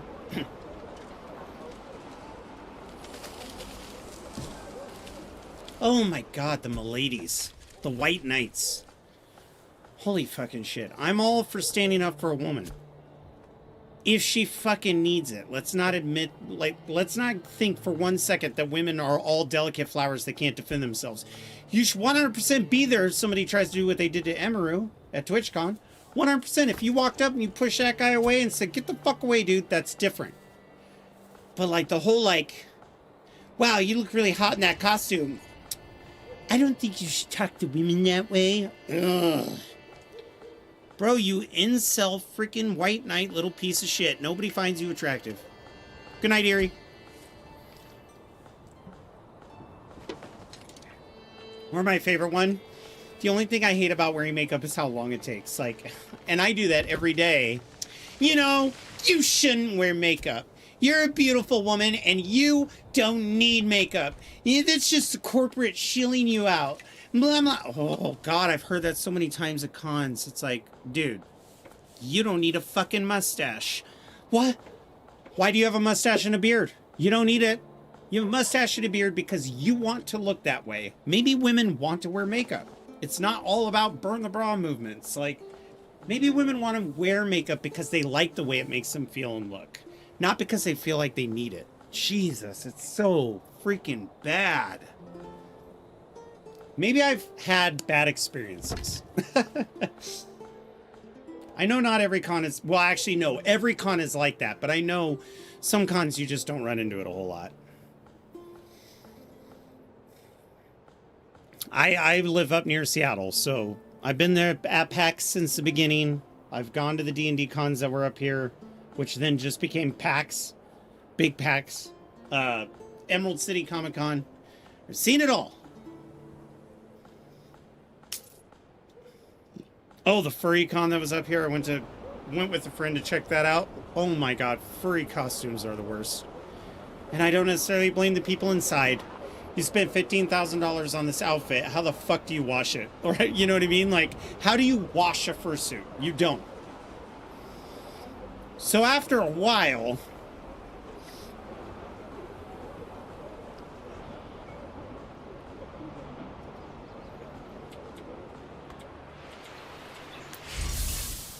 yeah, look at that. Okay, so how many?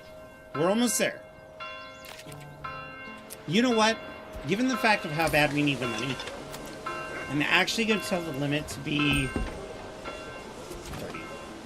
30. I want everything else sold. We've got tools coming in. We don't have very much money.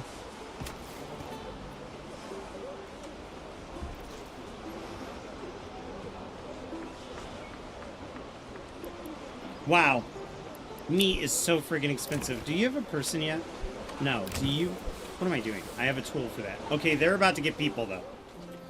Those two homes with the goats are going to be making us a lot of milk. I don't know how much milk you get. It'll be interesting. I will admit, so when I went to FurryCon, or a FurryCon, one of my friends was like, yo, she goes, I want to go to this, but I'm really nervous. Okay, I'll go with you. There's some incredible shit there, but oh my lord. I think some people who are into furry cons get a bad rap. But I think part of my beef with furries isn't fair to them. In the early 2000s, anthropomorphic drawings and anthropomorphic everything was the thing. It was, everybody loved it. It was, oh my god, like, I freaking love playing a Minotaur. I love, like, when D&D released the Play as a Monster in the Monster Manual 2, and it's like level adjustment, etc., etc. Being a Tabaxi, or being a Khajiit in Morrowind, you know, everybody likes playing the animals. But it got rammed down my throat. It's like, okay, I get it. Like, we're on this shtick where every game has to have some bipedal animal character that you want.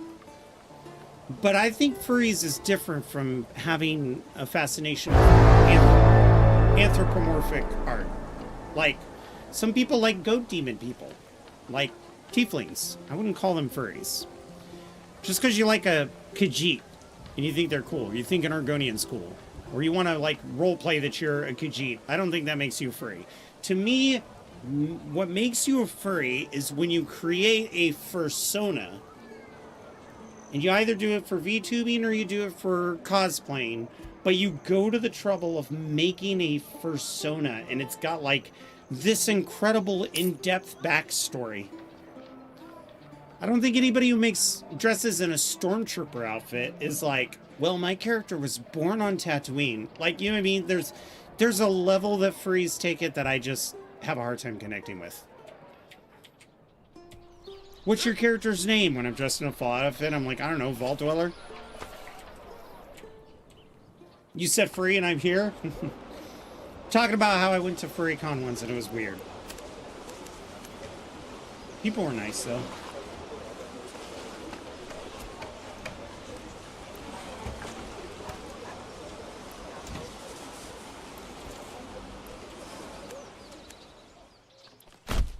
There you go. Let's give you a little offshoot road.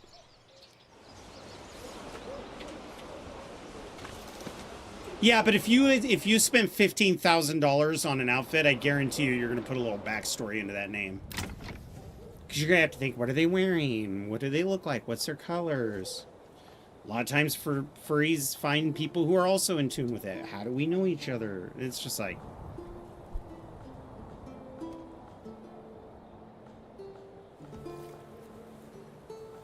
I mean, I can't tease them too much because I love doing medieval, like Renaissance. Well, no, not Renaissance fairs, because then there's fairies and elves. Not at my, anachronistic camps. But at the same time, that's something the humans did. It's clearly something I'm interested in. So, like I said, I don't judge. I just don't get it. Never trust a fae fairy. They're all fae. That's where the word fairy comes from. In fact, fairy was originally spelled F-A-E-R-I-E.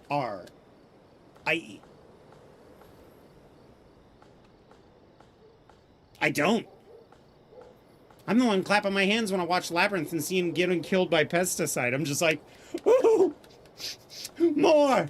Spray him more! Oh, you little bastard. Get him!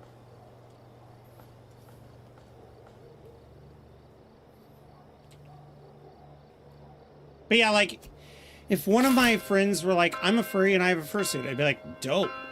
I need to ride to the fur con because I'm going to be in this outfit. Dope. Hey, y'all, I want you to get an outfit and join me. Not in any of the layers. In the 7 depths of hell would I even entertain that idea.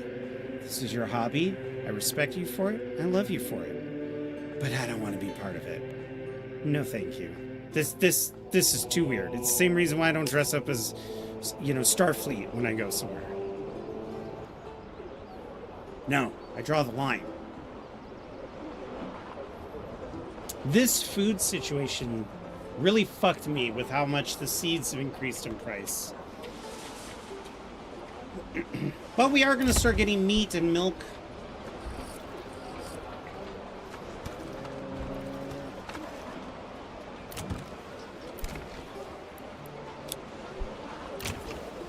This is the next house to get a person. And then we'll see our money roll in. Rolling. Rolling. Rolling. Yeah, this is a really good rate. We got 2 people mining. Somebody's in the clay furnace making tiles.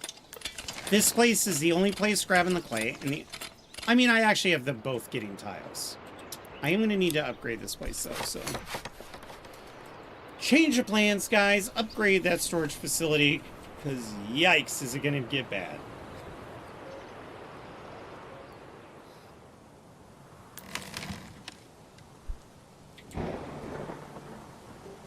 Oh, please do not strike lightning on any of my buildings. The Baron already beat me to the punch with the new AI. Like, goddamn was he smart. I could not use the same technique. Oh. Hey, we're getting apples. Or quinces. We're not going to get a lot of quinces, though. But we're going to get some. It's going to tie us over. Our mushrooms are almost out. However, I'm still going to have them work there because, let's face it, I friggin' need that medicine, man.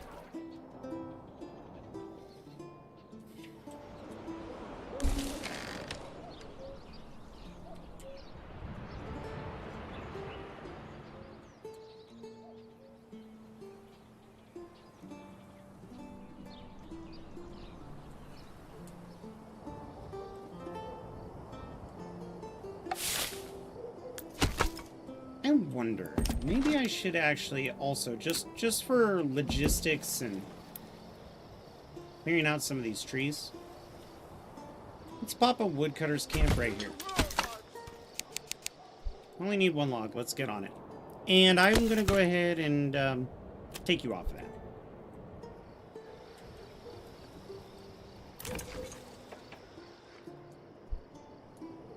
There we go. Now we got people. And we're getting plenty of logs. Let me see your logs. Baby. La la la la logs. One thing that would help is if I got a horse, but we just don't have anything worth trading at the moment.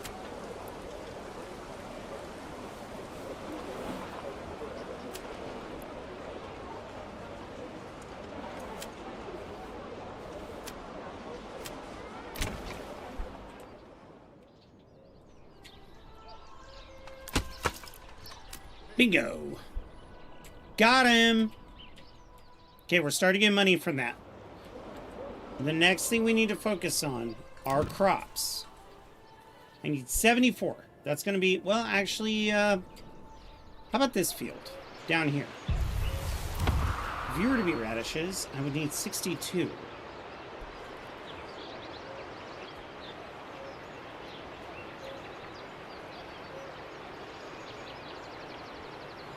Provides a low yield, high yield. Oh, okay. We need a lot of money. I need 99 silver to make a decent crop to get us started. And with that being said, I might as well start on these first. I know they're a little expensive, but if I'm going to pay that much money, I might as well do the big ones with the 2 families working it. Also, Dry Clean would have some training on how to handle special cosplay fabric and cleaning. Yeah, and I've seen some home kits that you can get that do, like, it's like a steam kit, right? And it kills the bacteria, which is fine, but the thing is the enzymes, okay? One of the reasons why Tide is such an incredible laundry detergent and Dawn dish soap is such an incredible dish soap is because it gets out the enzymes. You have a ball cap that's stinky, like maybe you have some head sweat on it, you wear a cap for work, and it just gets really rancid. Bro, scrub it with some Dawn dish soap. That'll kill the enzymes and it'll kill the bacteria and start breaking down the enzymes. Then toss your hat in the wash, air dry it. And as long as you use Tide or something with OxyClean, all the enzymes will die and your hat will not stink.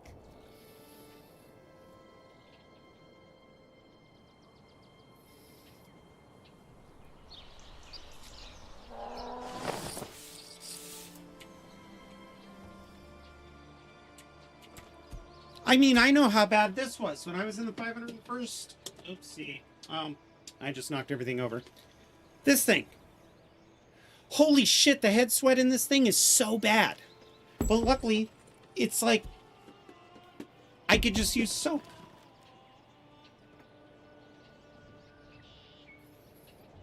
Have a great night, Razor.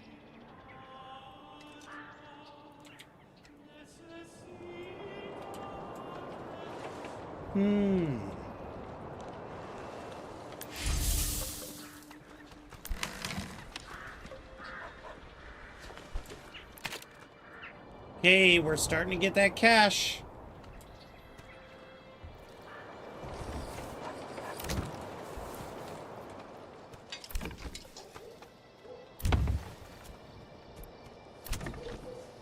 I would really like a medium yield of carrots, but you know what?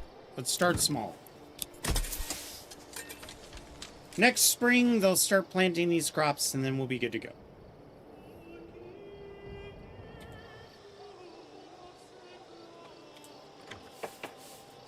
Yeah, you can't plant winter. You gotta wait. Oh my god, this is so precarious. This food situation we're dealing with is nuts. Probably because I was just prattling too long when I was talking, but... damn.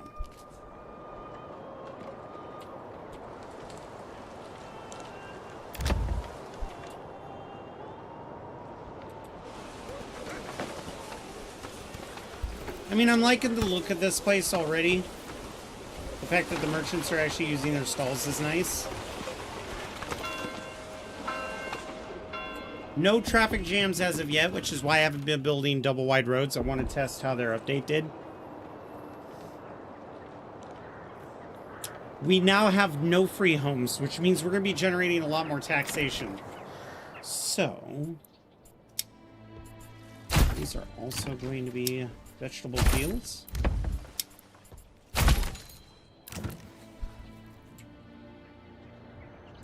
We have so many builder families running around.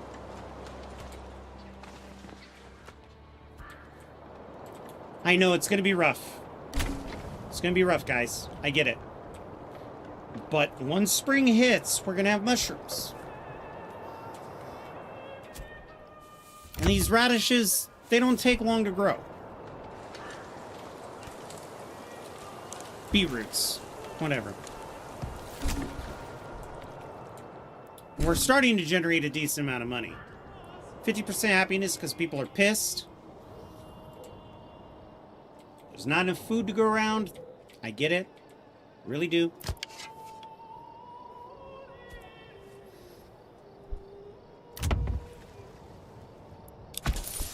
Beetroot's on that one. Let's keep it up. Okay, and then we'll have carrots, and I want to do... Probably this one right here is going to be carrots, and then these are going to be, what do you call it? Cabbages.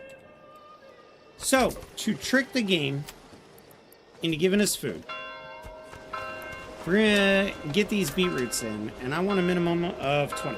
20 beetroots. Bring me the money. Show me potato salad.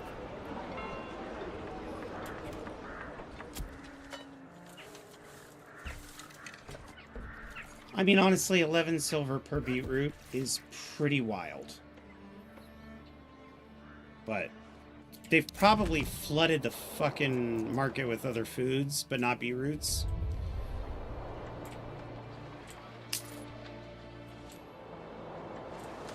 Okay, we got some money. That's good.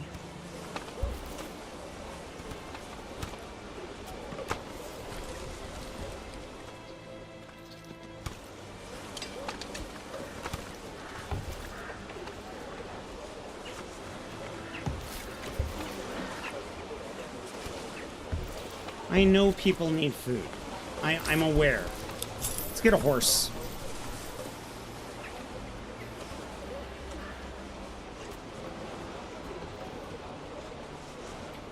Surely these are growing. No, they're shrinking. Next month. Next month over. What is it your other family does? You're a woodcutter?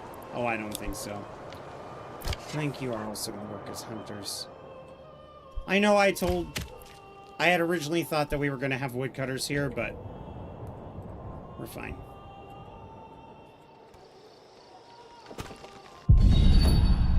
I know, you guys are pissed. Oh no. Ah, fine. Good.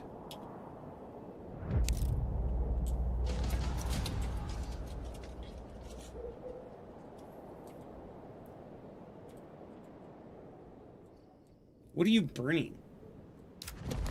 Oh, that poor town. Well, let's see if they could save Tassenbrook. They're not making any efforts to run. These guys are in a full... Oh! May have done it. What about you guys? You got a manor. Do you have any armies? I want to see this work. And I don't think I'm going to be able to. Nope, they've changed their mind.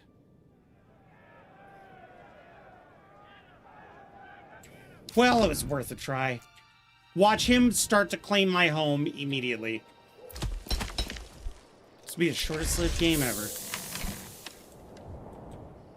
The AI kind of caught me off guard, I'm not going to lie.